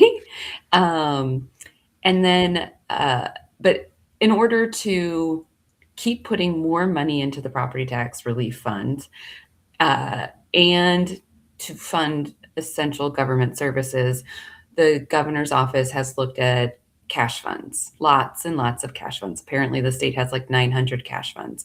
Now, Hmm. cash funds are funded through various things. Some of them are funded through general funds. Some of them are funded through fees for service or specific taxes. So one of the cash funds that we're taking $5 million from is the fund that when you have a Nest 529 plan, when a parents start a plan, college savings, whatever, post-secondary savings account for their kids, and you put money into that account, and the state manages that program, the state is taking $5 million from the administrative fees of that program. Hmm. So I have an account for each of my kids that I put $10 in a month, $30 total because I don't make any money. It's only the state only is the administrator of it. It's my kids, it's their money, and the Mhm. state is just taking it. So Hmm. that's bad. There's a veterans account. There's a veterans account that was created, I guess, after the Civil War. And it's been around. So it's been around for a while. It's Right. like an endowment, and Mm. money comes out of it and goes into another veterans account to pay for different services. So they proposed to take money out of that. That one we said no to. There's the Jeez. crime victims account. Uh, they're taking money out of that to pay for programming God. that they previously used for general funds to pay for the programming, and now they're going to use the crime victims account to pay for the programming. And so, that's just some highlights for you. Man, when you said it was bananas, so and these are all their ideas. This is Uh-huh. that's wild. That's I wild. will say all of the governor's touting of the eliminating DEI through the budget is not going well for him. Hmm. Turns out when you eliminate DEI language from statute, just wave a wand and get rid of it. DEI, unfortunately for my colleagues, isn't just about people who are Black. You don't It is say. also Wow. it is also about people who Wow. are hard of hearing, who are blind, who have physical disabilities. It's a like large swath of access. And so when you eliminate that, even the feds are like, no, we are not going to give you the money. There's Hmm. you have so we're not Mm-mm. eliminating any of that language in the statute, even though the governor acts like we are, because we'd lose a lot of federal funds. Even under this federal administration, we'd Mm. still lose a lot of federal funds. That's So, interesting. yeah. Hmm. Uh, I have to marinate on that one. we Yeah, we yeah. we need to have just need to you just need to come on all the time. I can see. Um, we got about 2 minutes left. I know that we have limited time with you today, so I definitely want to make sure that we address a couple of things before we get out of here. Before I do that, though, buddy, is there something that's top of mind to you? You want to get? I do appreciate Anthony Rogers Wright's question. This is something we've talked about several times, and this is something that we have seen in regards to the budget conversation from the state level. A interest in data centers. What are you seeing from your perspective, Senator, as far as the conversation surrounding data centers and bringing those to Nebraska? That was my other bill. I had a bill on Thursday for data centers. And so it's starting because we don't regulate currently data centers. And Is that Omaha is, 1111? yep, that is. And Omaha is like 14th in the country for data centers. So we have a lot of data centers. And, when we're thinking about the North Omaha coal plant and how we just had to keep that open because Hmm. we have to provide, uh, reasonable rates for energy, et cetera, et cetera. But we're unregulated data centers. And so what my bill does is create, first of all, data collection on data centers, and then also requires that they have to pay the full costs of the energy usage that they have. So they can't get a break. They can't drive up the cost for residential. They have to pay the full costs of their power. And so that's kind of like the starting point. Like, we don't really have a framework, so we got to start somewhere. Ultimately, the Public Service Commission is going to have to start regulating them. So Is that hopefully, Anthony Roger Wright is asking about water as well? Does that Public Service Commission also, govern water usage per um, se? well, sort of. Our water is a little bit tricky because it's regulated in a lot of different ways. So we have MUD, the Metropolitan Utilities District, here in Omaha, and then we have the NRDs, the Natural Resources districts, and then we have the Public Service Commission. And so there's like an overlay of who's in charge of what, and sometimes it's not clear who's in charge of what or whose domain it is under. But really, the Public Service Commission is our regulatory commission. It's actually a very, very important commission. And so it probably is where it would start, is with the Public Service Commission So or the you're legislature. so you're saying the framework for 1111 is the starting point you're building will that eventually involve the water situation as well, as far as the regulating is concerned? That's my hope. I mean, I think my bill is like a first step in Right. this journey. Right. I think we enact this bill, we start the data collection, and then we have to start to look at how can we regulate these in an efficient way. We want to encourage business development, but we also need to be mindful of our resources and what that means for the people. And we need to shut down a coal plant. So sorry, data centers, but Yeah, man. I know you got to go. So many questions. We still haven't even gotten to the whole picture on the wall situation. But this morning, yeah, no, yeah. You know. But this morning I did see a report about speaking of enticing business and how the business environment in Nebraska. I just saw Appealing did something with moving China, removing businesses that have subsidiaries in China. And are you familiar with this? Any thoughts on that? I think that's Senator Bostar's bill from last year, that I think is a mess. Yeah, well, yes, I asked numerous times if I had to register as foreign agent, because the Chinese Cultural Center, which is known to be the Chinese secret police station, is in my district, and it's actually on Maple Street, which is a state highway. So I was like, so if I ask the state to do any repairs on Maple Street, am I acting on behalf of China? Do I have to register? He didn't have an answer for that, but Yeah. We supposed to be wrapping this up, and you taking us down. Now we're going down. Not bad. Yeah, it's Never land ridiculous. as she said, the fight for Nebraska's budget is very interesting to me. Like the moves that Pillin is making. I call him Trump Jr. I mean, the China playbook is right. But for those who missed it, just briefly, Pillin pushed a new narrative or a new designation for companies who have Nebraska companies specifically who have subsidiaries in China. Basically, they will not get their tax incentives as a result of having connection to China. So yes, and it turns out that the business community is kind of freaking out about it. Kind of making moves without doing the research, sounds like a little bit. But you know what I say? You guys paid to get these people here, so There you go. this is what you wanted. follow the money. Go ahead, Paul. Follow the Yeah, money. we're gonna let you get out of here. We're already running late. Okay. Consider Anthony Rogers Wright's question about having the trade deals with a country that is committing genocide against Palestine, and why there's silence on the issue.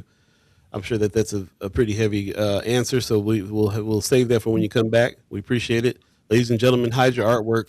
We got Senator Machaela Cavanaugh And we really appreciate you coming for the Senator Cypher, and we'll have to definitely have you back. As a matter of fact, we had talked about before doing a segment on Follow the Money that Mhm. involved some of the things that you even talked about today. We can expand on, so maybe we can get back to that. Yeah, there's a And lot. there is Yeah, a lot. We Uh, haven't there's got on the audit. Yeah, there's yeah, and also before we let you go too, just to remind the people, you actually interviewed us, and we have that I did. video that we're cutting now. So be looking out for that because it's a pretty interesting conversation. I Senator, did. It was so fun. yeah, it Hey, was, it was. We never get interviewed, so it was yeah, it's different. it was very different for us, but we loved it. So we're cutting that up now, so we can get that up in on our YouTube page. So look for more content and more conversations to come with Senator Machaela Cavanaugh. Thank you so much for joining us today. We really appreciate it. Thank you. Thank you. It's always fun. All Yes, yes. right. Until Always. next time. All right. Bye. Bye bye. All right. Appreciate All all right, your all right. yeah, man. Appreciate all your questions. Appreciate us being able to respectfully kind of get into some conversation with her as well. Thank you, thank you, thank you, thank you to everybody. Also, RG, we missed it. We missed your. I just saw that you threw one out there too. He says, Big Swamp Hills Turning Point, Nebraska High School edict. There's so much for us to talk about, man. Man, We still haven't dived into the Turning Point, Nebraska coming, and so many things. There's all the things. So I understand when you guys are asking for 3 hours and every day again. And all, 'cause, I mean, there's literally that much stuff happening all the time. So man, I think we this rhythm that we have of 2 hours a day, 3 days a week, is forced us to think a certain way about the urgency of a lot of stuff that's happening. So, hmm and not to mention that since we're not the 24-hour news cycle, and just need to find something to talk about all the time, we can have more deep dive conversations and get into some things that move a little bit closer to some action instead of just reaction all the time. man. And so yeah, I'm thinking that's what's up. But yeah, there's definitely a lot that we need to talk about and continue to talk about. So we'll continue to have guests like her back, and her in particular, Senator Machaela Cavanaugh. We appreciate her coming through. And yeah, man, I think it hits me every time we have a senator on and have these kinds of conversations. And especially shout out to Senator McKinney and Senator Spivey for just regularly coming through every other week for 2-3 years now. Nobody is really, I haven't heard any other place that's really speaking with the lawmakers this regularly and this deeply. So, Man, so I appreciate that you guys are here with this and support this and allowing this to go on by helping us out when you become members and sponsors. Man, shout out to some of our newest members, RG, all the people that hey, signed up. Man, we really thank you. appreciate that you guys support what we're trying to do here because but please tell a friend, let them know that there's Man, places where you can see your lawmakers have some real conversation, for real. that's what this is about. So appreciate you very much. Also, Ariel Stu says, how about posing questions to the guests that they can record on their own and play the recordings in the third hour? If there was a third hour, About that third hour, but Mayor Sanchez, we call you the mayor because you come up with these great ideas. yeah, yeah, These are yeah. some of the stuff that we're planning on doing. We want to have more feedback from you guys as well, so we definitely Mhm. will. I'm actually trying to set some things up now where you can kind of go on and hit a button and be able to kind of record your thoughts and then come back. For those of you who don't know, when we started this, it came from the Mind and Soul Radio situation that we had over there at Malcolm X Memorial Foundation. And while we were there, John Heaston hooked us up, got us together, which came into the development of Noise happened because of John Heaston's influence. Man, And he brought this idea from a place in New York where they did that. They had a booth set up where you can go in, speak your thoughts, hear from the people. We're going to be doing versions of that now, modern day versions of that coming up this year as well. So be looking for that, especially on our YouTube page. Like and subscribe, hit the bell over there so you man, know all when it's that, coming. Say again. all that. Yeah, all that. We got to get into it, man. We got to get into it. So we want to hear from the people. That's we have a great advantage with what it is we're doing here, that we can speak to the people and the people in all the lanes. Man, So shout out to Senator Machaela Cavanaugh with this Follow the Money. It is political power lane that we have to think about and talk about as well. And that's not sure. just that we're in, the election season and we got to get people in seats and all that. We still got people that are there, lawmakers, legislators that are fighting and trying to swat down craziness and be able to hear the inside That's the stuff she said was bananas was absolutely bananas. That Yeah. we knew we've been talking about for weeks now. There's a state that we're low on money in the state, and now we're hearing like firsthand on like these ideas that they have about how to make that back, and it's all on the backs of us. It's all on the backs of us. Yeah, shout out John Houston, Donnell Sessions. Yeah. I appreciate you. All on the backs of people who need the help. You know what I'm saying? Like That part. that's crazy. That's crazy. So D. So anyway, I'm just I'm gonna go back and watch it again. Like I'm flabbergasted on some of the some of the ideas that she said they have for trying to save the state some money. It's such a political. I guess your politicians influence every single solution you come up with. Pretty much. Pretty much. Hey, I we do can- also want to give a shout out to Senator Roundtree, who is has a write up in Nebraska Examiner talking about the disabilities bill that Senator Cavanaugh was talking about. Apparently, this is something that hit pretty close to home. Apparently, Senator Roundtree has an adult child with disabilities that's been impacted by the situation. So, yeah, like you're saying, impacting everybody's real day to day life. You know what I mean? And it's based on the politics, like you're saying, with Trump Jr. Trump Jr. in office and Lincoln. We seeing it play out. Wow. Let's take a quick break and we'll come back and finish out the show with a couple more things that we're going to tie in. We appreciate everybody joining us this morning. Thank you, thank you, thank you. My name is Randolph. He's Mortimer Duke. Be right back.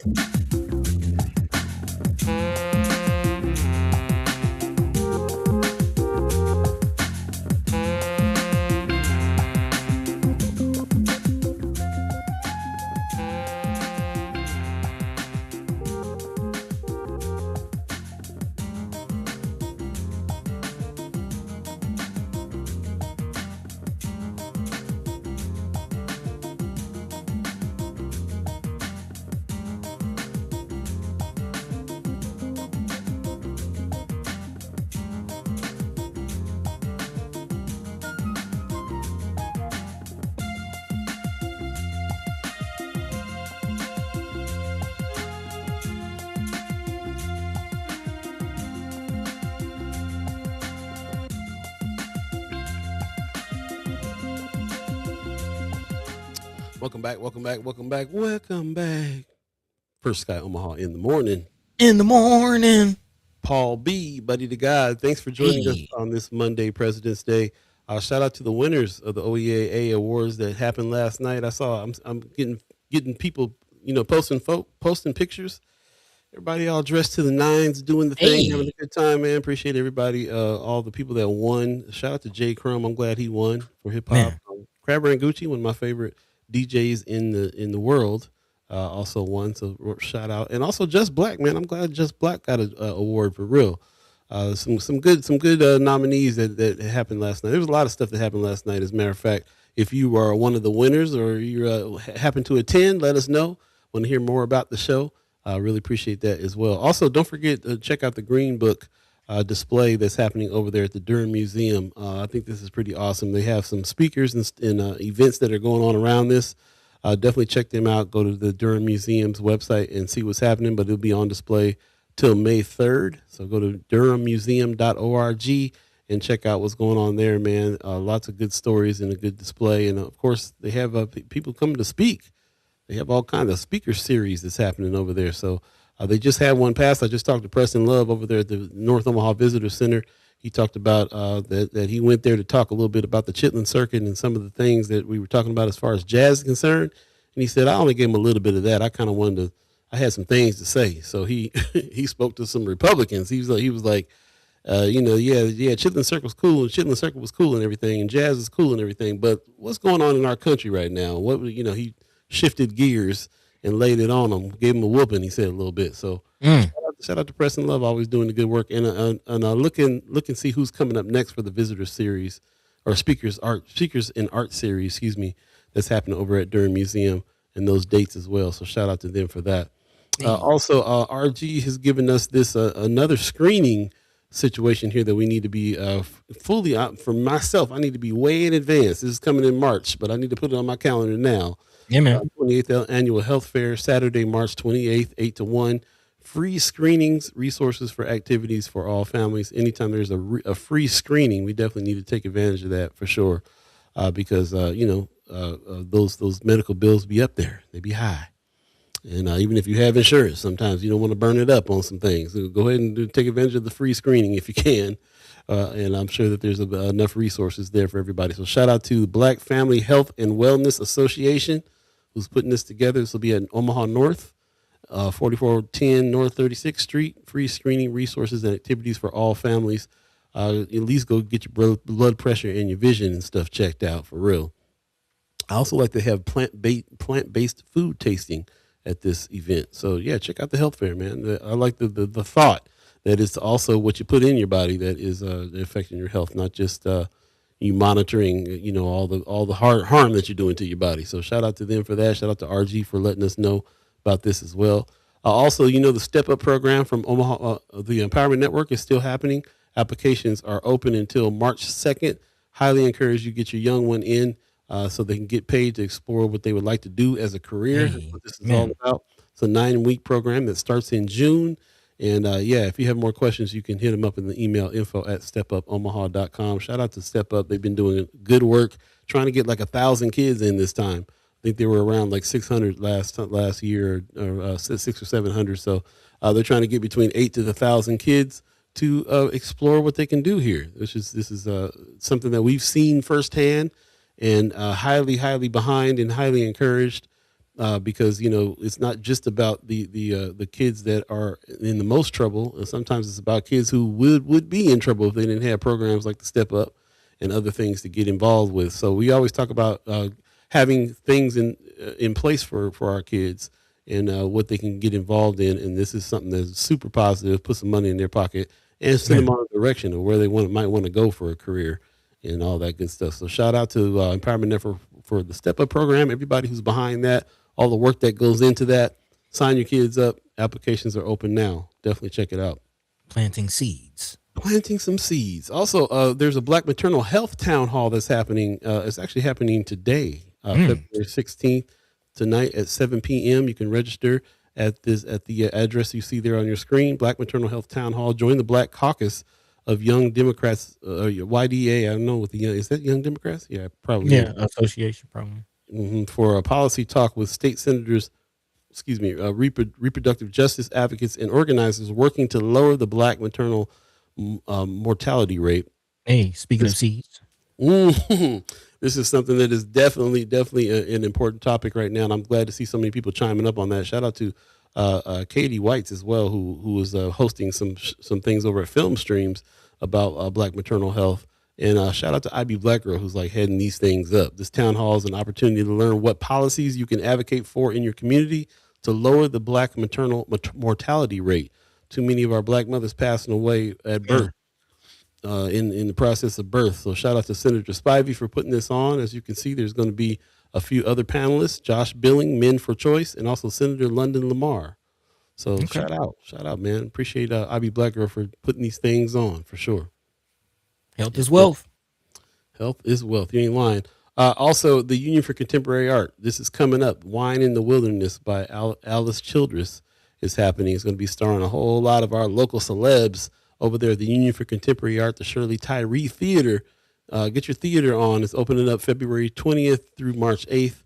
Definitely check this out, man. Shout out to Denise Chapman and everybody who's involved over there at the Union for putting these. We have some fine art and some fine acting going on right there on the Deuce. So please support. Check it out. Go to the Union's website. Find out what they got going on, because there's a lot happening.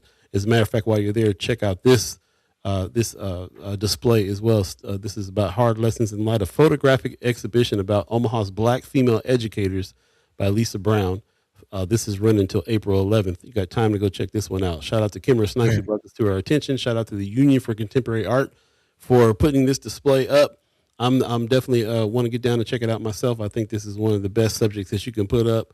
Ain't nothing like a good teacher coming up, and especially if you got some Black folks. You got a Black woman teacher in your life, then you're doing well. Hey, in a big way. Appreciate that. Anybody else have any? Oh, one more thing that we definitely have to mention too. Our friend is getting a dedication and ribbon cutting is happening, man. Thomas Thomas Curry, it's been one of the shocks of last year, and a painful loss for our community when brother Curry passed away. Yeah, that's still. So shout out to the Union for Contemporary Art. They're celebrating him with a new dedication, a newly renamed Curry Corner and Cancor Gallery in honor of the late Thomas Curry. This is happening February 18th. It's just coming up in 2 days. Mm-hmm. Yeah, let's all get together over there at the Union and be a part of that dedication to Brother Curry, the Omaha historian that passed away last year. With that, we'll go ahead and move on in. I appreciate you guys hanging out, sticking around. Mama God says, haven't we been going broke? Pillen's entire administration, he should be further along than this. Geez, well, Man. he's got an agenda on how to not be broke. I love the fact he's running into some. Machaela Cavanaugh says he's running into some problems with the DEI piece. Man. Yeah, I mean, it's Trump Jr., Arrows 402 says, I went to see Green Book yesterday. Lots of photos, articles. Nice. Thanks for the information there, man. I'm glad you went and checked that out. I want to hear back from anybody who is in the chat and all the Ghost listeners that went to go see these events for sure.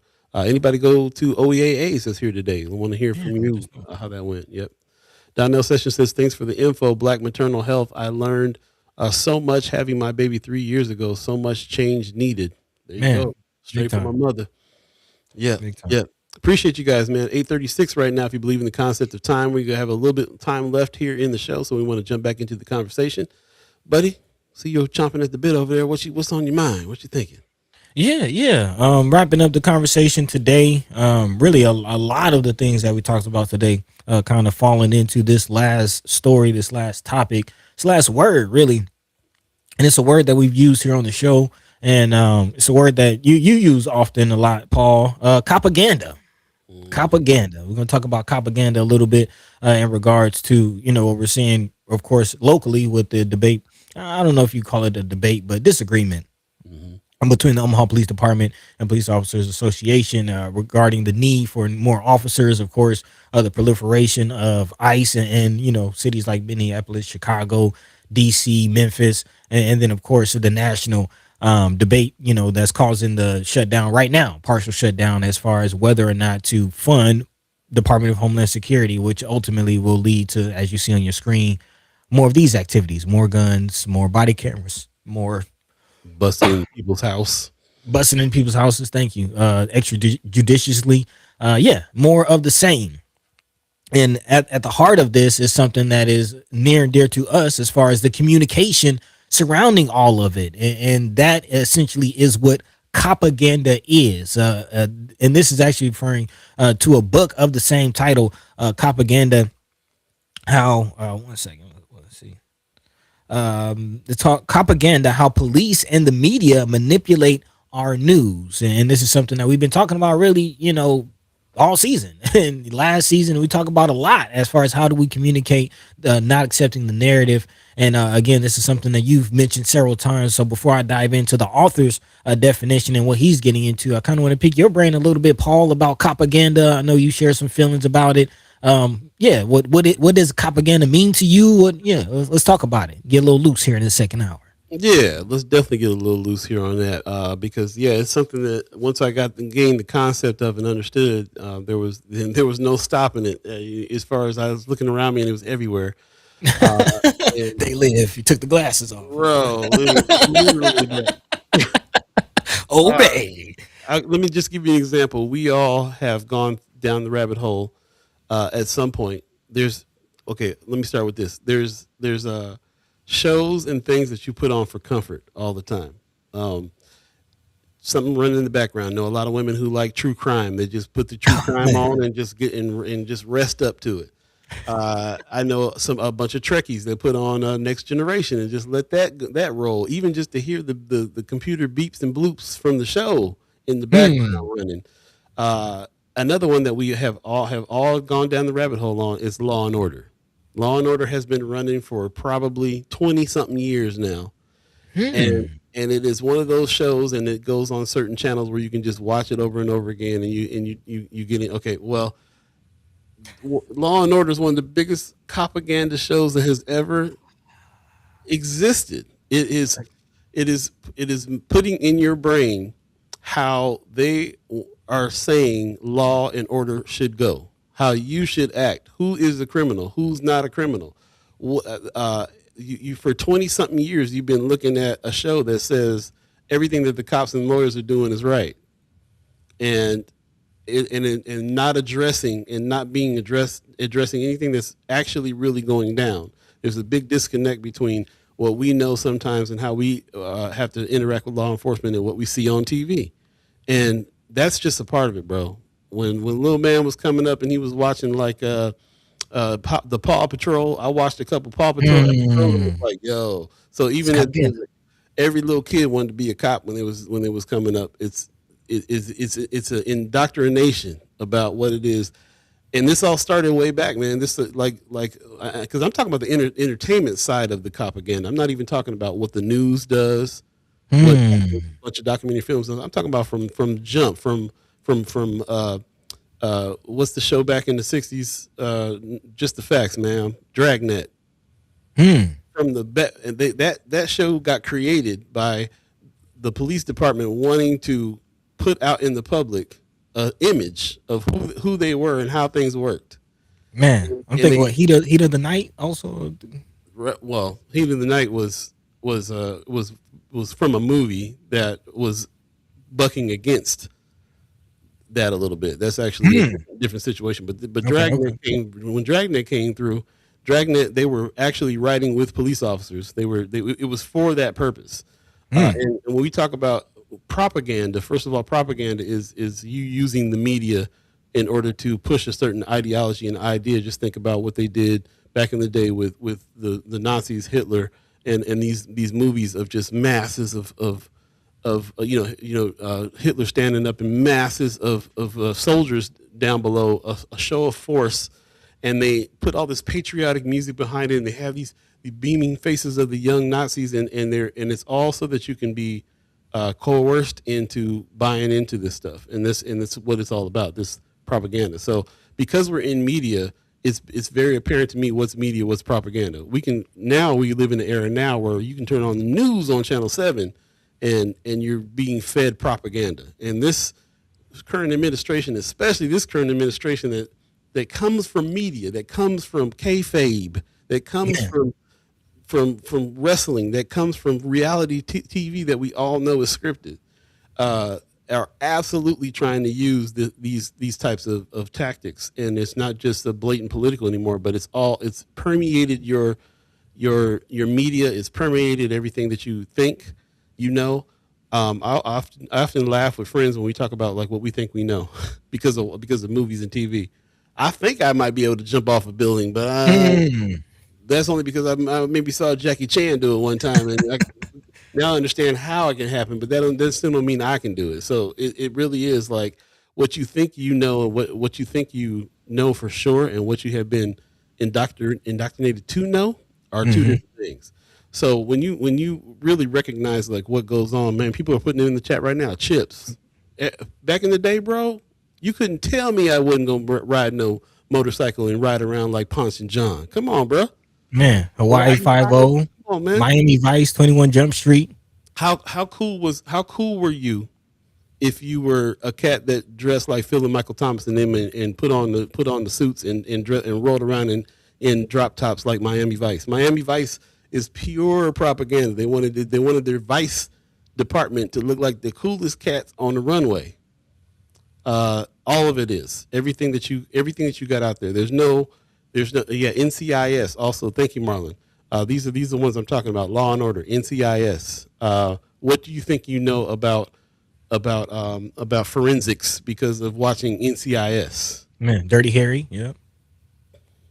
The Dirty Harry movie series, the propaganda that happened in the 70s where the rogue cop gets celebrated is why you see pictures like this right now with everybody. This is the kind of stuff that they grew up on right here. Cats that are bum rushing your door in military gear. These are all Dirty Harrys. Each and last and every one of them is on renegade spirit to get to mess with these folks. Think about movies like Dirty Harry. I can't watch that kind of stuff because it's always the young black kid in the subway that's the punk that's gonna get shot and all that. We can go on and on, bro. We can go on and on. Yeah. Anthony Rogers Rice to say that Brother Phillip was a modern day Billy D. Williams on Miami Vice, bro. Side note, Philip Michael Thomas is the one that came up with the whole term EGOT. Yeah. Okay. Serious actor, but we're talking about propaganda, the propaganda, the propaganda that's happening. The good guys versus the bad guys all the time. I think about these new cop shows out here, like with Tom Selleck, the Blue Family, or whatever these shows are. All of these shows are to show who's right, who's wrong, who's the bad guys, what industries are, what's criminal behavior. Everything you think you know about criminality, you don't even spend enough time reading the laws compared to how much time you watching the shows, thinking you know something from the shows. And there's not been a show on. Dick Wolf and those guys that did Law and Order were meeting with cops all the time. They were Republicans. They were people that were saying Law and Order. There were people that were saying no welfare queens. There were people that were saying black people are criminals, put them in jail. All these people are the people that write these shows that you watch on a constant basis. Pops in the chat says they were presenting Dragnet as to how it is, when in reality it was more like Car 54, where are you? Yeah, it is definitely the thing. Let's see. I'm seeing who's in there. Yeah, Ariel's chat's going off. Edward James almost said, yeah. It's propaganda, but I used to watch Miami Vice. Miami Vice was one of the reasons why Edward James almost was the dopest chief in TV history as far as I'm concerned. But anyway, that was because he didn't take no mess from nobody, and he was on that. And it was different. But yes, anyway, the whole point is from the time your kid is a child to now. We get a lot of our information, a lot of shows. Just look at the shows, man. There's so many shows on TV. I'm just talking about the shows. I'm not even stepping into the realm of the news yet, which is what I wanted to talk about. And I'm glad you set it up that way, because the heart of it is the narrative, and the issue is how we as a country look at criminality. That's the big issue. There it is. This is for me. This is an article out of the ACLU of New York, who interviewed the author Alec Karakatsanis. Excuse me if I'm butchering his last name, but again, the book is called "Propaganda: How Police and the Media Manipulate Our News," and specifically talking about news and criminality. Again, Alec breaks down propaganda into three main parts. He says the first thing propaganda does is it narrows our conception of safety and threat. It has us afraid of poor people of color, immigrants, strangers, right? And it has us ignoring lots of other much bigger threats like air pollution, which kills 100,000 people every single year. Much of its criminals, it's 5 times all homicide combined, or water pollution, very similar. Also, wage theft is about $50 billion a year. That's like 5 times all property crime combined in the United States, or tax evasion, which is like $1 trillion a year. And again, white collar crime, you just kind of, take that for what you will. The second thing it does is now it's made us afraid of only a small, narrow range of people and things. It has us constantly thinking what the risk from those issues are, as far as, again, people of color, immigrants, strangers, what those risks are. And so we're more and more afraid at all times. And that's where over the last 25 years, every single year, people in the polls say crime is up, right? Even though crime has been down almost every single year, one of those years. So again, much so that we are now at like historic lows in areas like Chicago, DC, and Baltimore, and Omaha, which is, again, why we're talking about this. The third thing that propaganda does is, having narrowed our conception of threat and made us more and more afraid, it tells us that the solution to all of our fears is more and more investment in the punishment bureaucracy. So again, not just police, but more video cameras, body cameras, the need for more jail cells, the need for more of this, the need for more of that, the need for more all of it. And again, that's where we are as a country, as far as again this partial government shutdown that's going on. We have Democrats calling for reforms. We have some Democrats calling for a complete abolishment of ICE.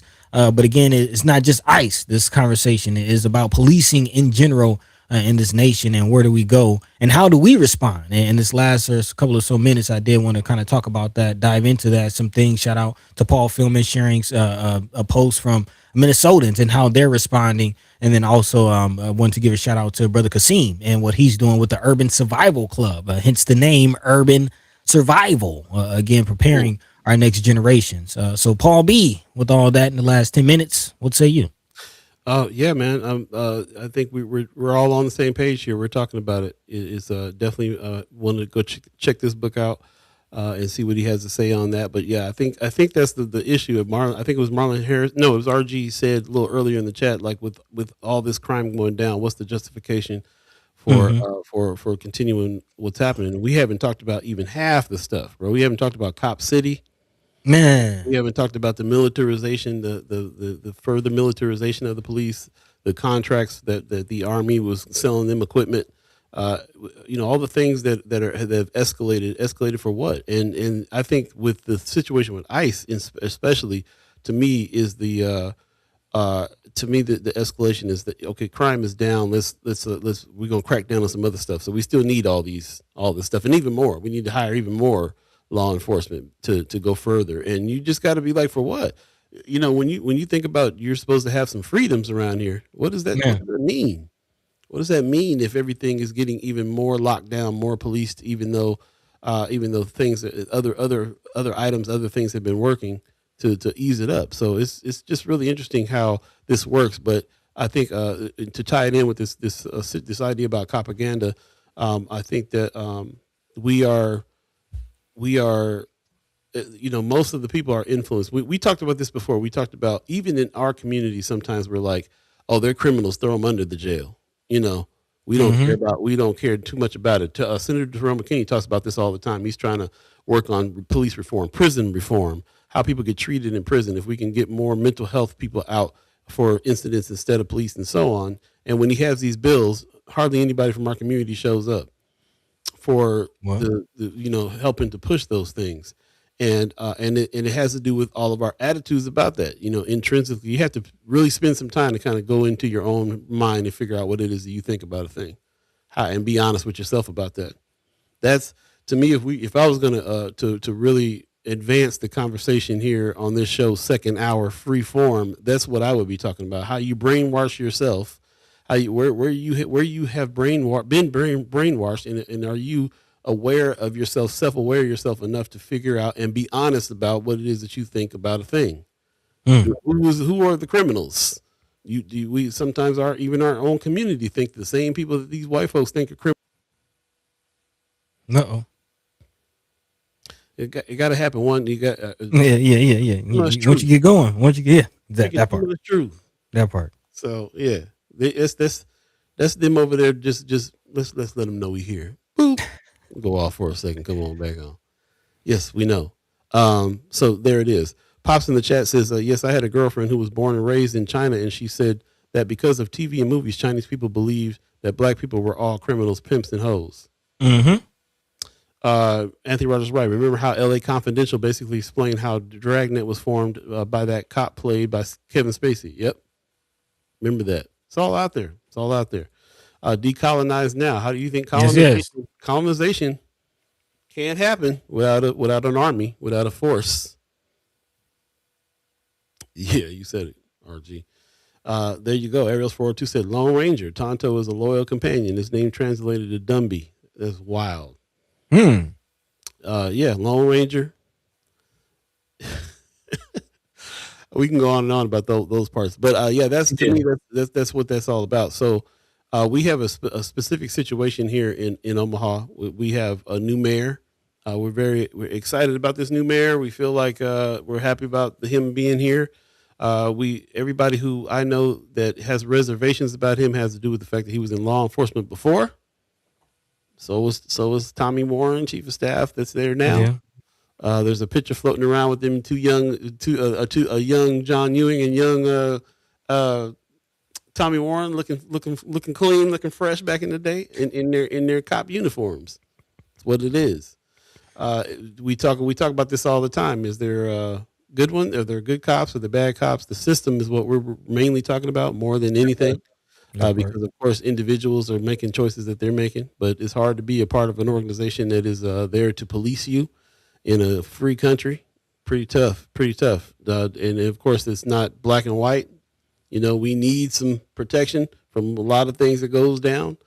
So when, they're talking about, police state, even me, who has a real problem with a man policing another man, and all the things I think about that kind of paternalism and so on, I still think that there needs to be some forces out there that are going to protect us from other stuff, but they got to be protectors, not, they can't, all of our interactions can't be adversarial all the time. It doesn't make sense.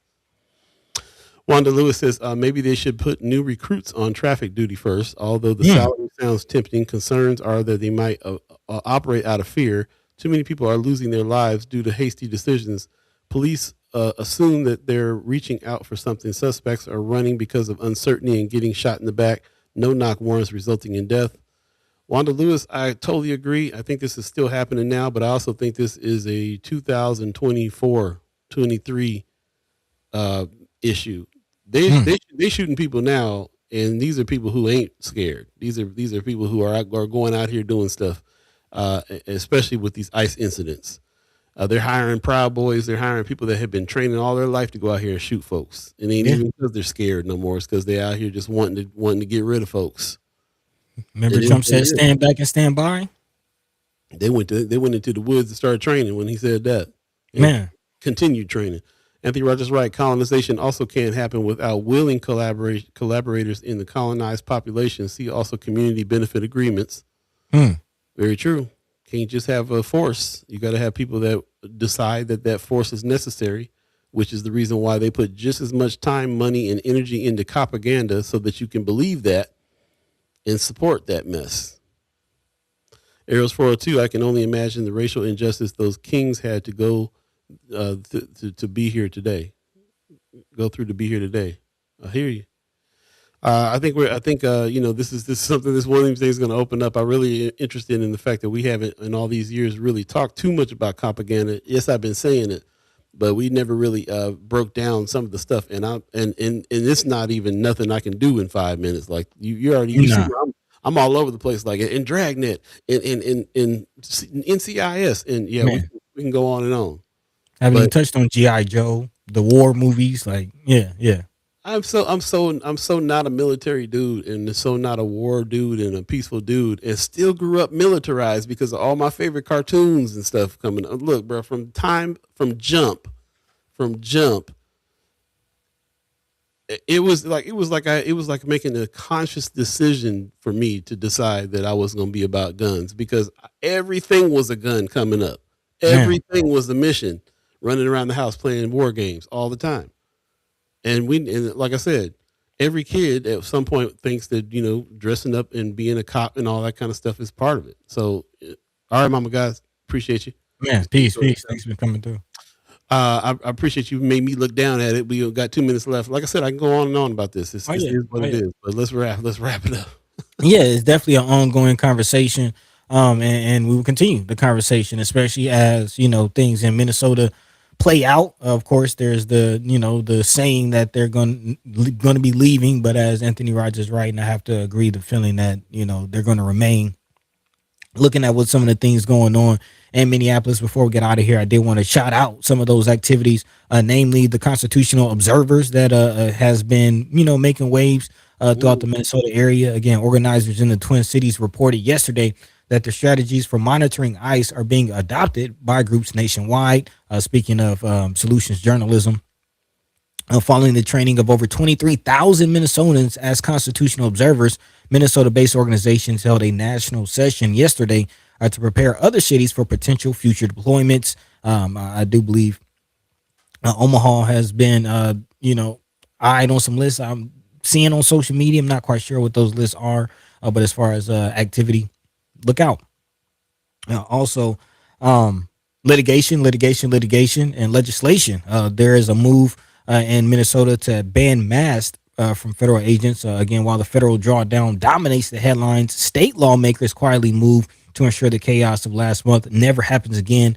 State Representative Michael Howard confirmed yesterday that the Minnesota House is fast tracking a bill that will legally require any federal agents operating in Minnesota to be unmasked and identifiable. So, again, as we push forward, I will say the 7 lanes of change. Again, every lane has to be occupied for this thing to move forward. And also, I will remind us of the 10-point plan of the Black Panthers and how they kind of came together, pulled their resources, and again, built up a community in the face of persecution, in the face of oppression, in the face of attack. So, and those are the things I want to leave the folks with as we round up. Again, it is 9 a.m. Central Time right now. So, again, that is a good time to wrap this up. But, of course, we will continue talking about this and more as we, of course, did not get to everything in this 2 hours. But, again, we're not going to be here for 3. So let's get on a bit out of here.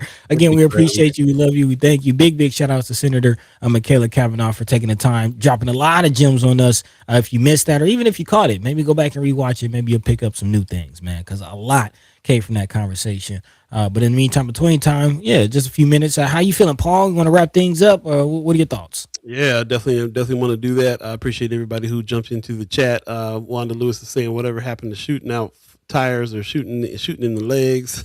Now they train to unalive people, right? They want to. Skilo Slim in the house. Good morning. He says that's what makes it diabolical. They had us fully indoctrinated. Then boom, rug pull. Yep. Anthony Rogers right, but Paul can't lie. Snake Eyes was pretty cool though. Everyone wanted that Snake Eyes action figure. The Kung Fu grip. Man, come on.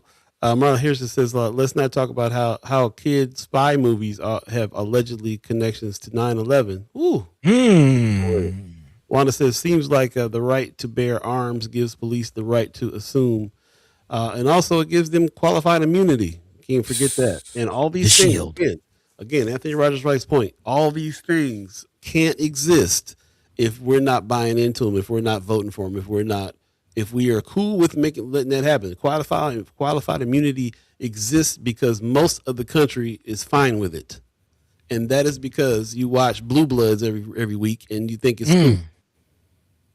And among other things, not just that, you're permeated. You don't even understand how indoctrinated we are. Oh man, Police Academy, bro. Police Academy. Let's make a joke out of it. Everything, you're so indoctrinated, and let's not even talk about the decades of live footage.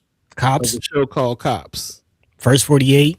That the song that comes on is Bad Boys. What you gonna do? And all of it is cuts of all the worst parts of society that they think they need to go clean up. And it has nothing to do with the people that are killing the environment, that are the big collar crimes, the Mark Zuckerbergs and the people that are messing with our data. It has nothing to do. None of those shows have nothing to do with any of that. Any of the stuff that's really making it so your groceries are, one bag per $100. So, we really. I'm so glad that book came out. I'm gonna read this book, but we really. The more that we're in media, so the more that we understand what's really happening, the responsibility you have with media, how easy it is to be a propagandist in the first place, what propaganda actually really is. You cannot have propaganda without media. Media is where propaganda lives. Actually, go ahead. Man, you just something for y'all to pay attention to that point with the Epstein files and what I'm seeing globally is, to your point, the media part. Like, the global community is pointing out the fact, and I find it very interesting, that many other countries are reporting on the Epstein files just straight up. People are getting fired, people are stepping down, and we're not seeing that from American media at all. And the global community is basically saying, the American media is covering this up. Mm-hmm. Yeah, we pay attention to news from other countries for that very reason. Even BBC. You hear stuff on BBC you're not going to hear here. So, and alternative news. And this is the we're also in the era of you can turn on your social media and hear actual reporters doing actual stories until they get shut down and furloughed. They're there telling the truth as well. So it's really an interesting time as far as that's concerned, but the amount of doctrination that you are getting, what you actually believe. It's like a war against your subconscious. All that's happening all the time, every day. Your subconscious is battling what it is that you know for sure, and what it is you think you know, and what somebody trying to tell you, and how you're battling. It's no wonder everybody is worn out, because that cognitive load affects you physically. You more tired these days because of how much thinking you got to do on figuring out what you believe. Because it all comes down to that. It's all a fight for your belief. What do you believe? Do you believe we're all criminals? Do you believe all cops are good? Do you believe all cops are bad? What do you believe? What's the evidence telling you? And what are you leaning that evidence up against as far as your belief and what it is you understand is concerned? And when you think about how much you're getting flooded with that, I always start with this. The way human beings' minds work, we're made to be influenced. We're made to be brainwashed.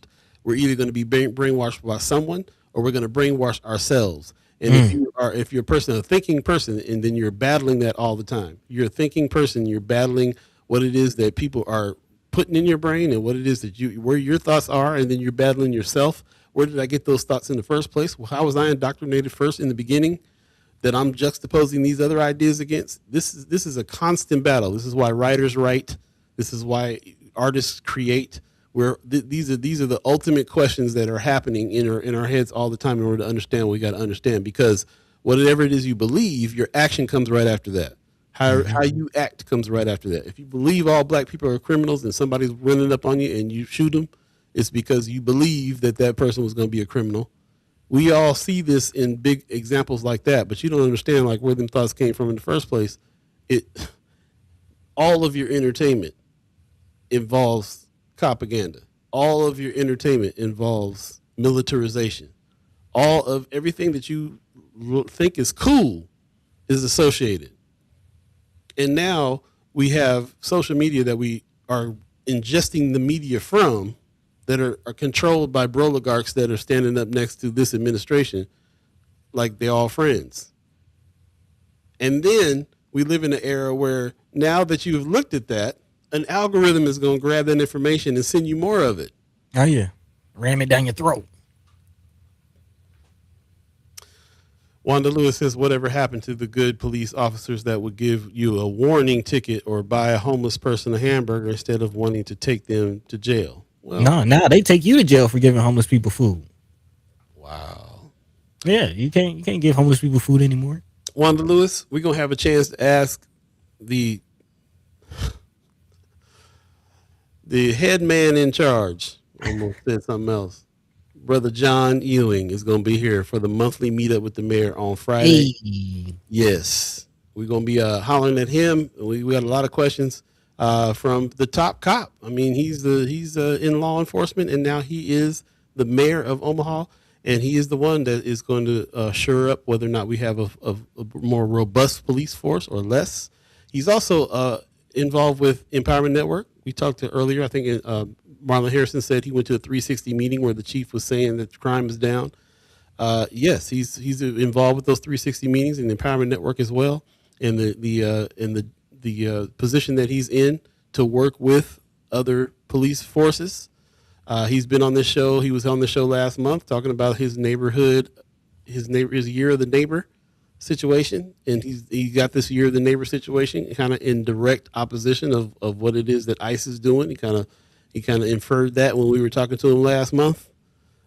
We are in general very excited about the fact that he's here. He knows that he's going to be held to some scrutiny. And then he also is from the black communities from North Omaha. So he already knows that there's some issues between law enforcement in North Omaha. We kind of expect him to lean towards law enforcement because that's where he's from. But, here's what Wanda Lewis said, man. She said the police should update and research their resources appropriately, assist. She's saying, what happened to the police officers that gave you a warning? Well, we all have come across police officers that were human beings to us as well. And we also know police officers, especially police officers of color, that join the force so they can try to change things from the inside. There's a whole lot of different things that we could be discussing here with that. But the main thing is that we have access to a mayor that does not mind answering questions. And so let's make sure that we ask the right ones and really kind of understand where we're coming from. So again, this Friday coming up, we have our monthly meetup with the mayor. Mayor John Ewing Jr. will join us, and we can jump into some of those kinds of conversations when we talk to him. So I appreciate you guys being here, being thoughtful guests, being thoughtful chat chimers, and going deep into these subjects with us, so that we can kind of know what we want to ask, so we can refine our beliefs, so that we can refine our actions. There you go. I'll leave it at that. But you got some words for the people? Nah, man. Thank you. We love you. We thank you. We appreciate you for joining the conversation, letting your mind be free. More importantly, letting your voice be heard. Big shout out to Senator Machaela Cavanaugh for taking the time out of her busy schedule to, come speak with us, drop some gems, catch the same time, same place, Monday, Wednesday, and Friday, right here on First Sky Omaha in the morning. Paul. In the morning. Hey, there you go. Again, if you want to become a member or check out our community resources, you can check that out on firstsky.omaha.com. Also, look out for the weekly wrap. If you have not registered for that, you can do so. So definitely hit us up if you're interested. You can always email us at firstskyOmaha@gmail.com or sign up on our website. So again, check it out, firstskyOmaha.com. In the meantime, between time, Paul B. You dropped the link in the chat as well. So if you interested, jump into the chat. But take it away, brother. Sign up. That's where it's all going to begin, when we start to make transitions away from social media and figure out how we're going to continue to speak to each other. Go ahead. Yes, on that note, we've been mentioning it towards the beginning of the season, but this is something we are still working on in the background. And as things progress, this is really kind of going to be the solution as far as community and building a community and taking the community kind of away from the social medias into some Discords, into some other areas. I don't even know about Discord because they changed their policies. But building community in a way that we can continue to live alive with one another, continue to organize, continue to build on mutual aid, community resources, book clubs, all the things we talk about. We want to continue building on that. We want to do it with you. So again, definitely look out. And until then, let's get up out of here. Yeah, let's do that, because they start calling for 3 hours. Yeah. It's time to go. Peace, brothers. Great show. I appreciate you, Skilo Slim, in the chat. That's what's up. Appreciate all you guys who joined us today. Shout out to Senator Machaela Cavanaugh. Put some respect on her name. Shout out to her for coming through. And don't forget, once again, we're going to be speaking with the mayor again on Friday. The monthly meeting with the mayor is on point. It's happening. It's going down. So get ready for that. And I appreciate all of you who are a part of this thing. Also, Mama Guy says, how to access library takeover, need to send to a friend. That's a good question. I think you just go to the book drop. I'm glad you reminded me about this too. Go to omahalibrary.org/podcast. And it's the podcast is called The Book Drop. And then you can find our episode there, which is the latest one for the Black History Month. But yes, we did the takeover. We went down. First Sky Omaha for Black History Month did the takeover for the book drop. Omaha Public Library. Get your library card and get into this library culture, because we're going to be really expanding on the culture here coming up this year as well. So shout out. Appreciate you guys. Read a book. I'll get a link to you. As well. Definitely check it out. Anybody check out the new Reading Rainbow, by the way, with the new host? I haven't yet. Heard it's going good though, so we'll see. Thanks to the Umaha tribe elders for allowing us to be on this land and speak while we're here. Shout out to our elders allowing us to speak with you. And shout out to you, the chat chimers, allowing us to speak with you as well. I'm sorry. Shout out to our elders for allowing us to speak before you. And shout out to the chat chimers allowing us to speak with you. We really appreciate you guys coming through with such great comments and respect for us and the guests and each other. Really appreciate it. And this is how it goes. If you miss any parts of the show, go back to YouTube and check it out over there. And do us a favor, share the show, share a copy of the link, and like and subscribe while you're over there as well. And I'll be looking for changes coming that we'll be announcing on the newsletter, weekly wrap, and also on YouTube. So definitely check it out in the future. We got more things coming. And again, we'll see you on Wednesday. We have a special guest coming up on Wednesday as well. And that's not confirmed yet, so I can't say who, but it's happening. We'll have a special guest on Wednesday, but we're really looking forward to Friday's monthly meetup with the mayor. Mayor John Ewing Jr. is coming on Friday. So it's going to be a good week. We hope that you stick with us all throughout the week. Put it on your schedule. Hit the bell so it rings every time we chime up. Let's make it happen. We'll see you guys soon. Enjoy this 77-degree weather out here, please. Thank you very much. Hey. No, I will. Peace. way, vainglorious. This is protected by the red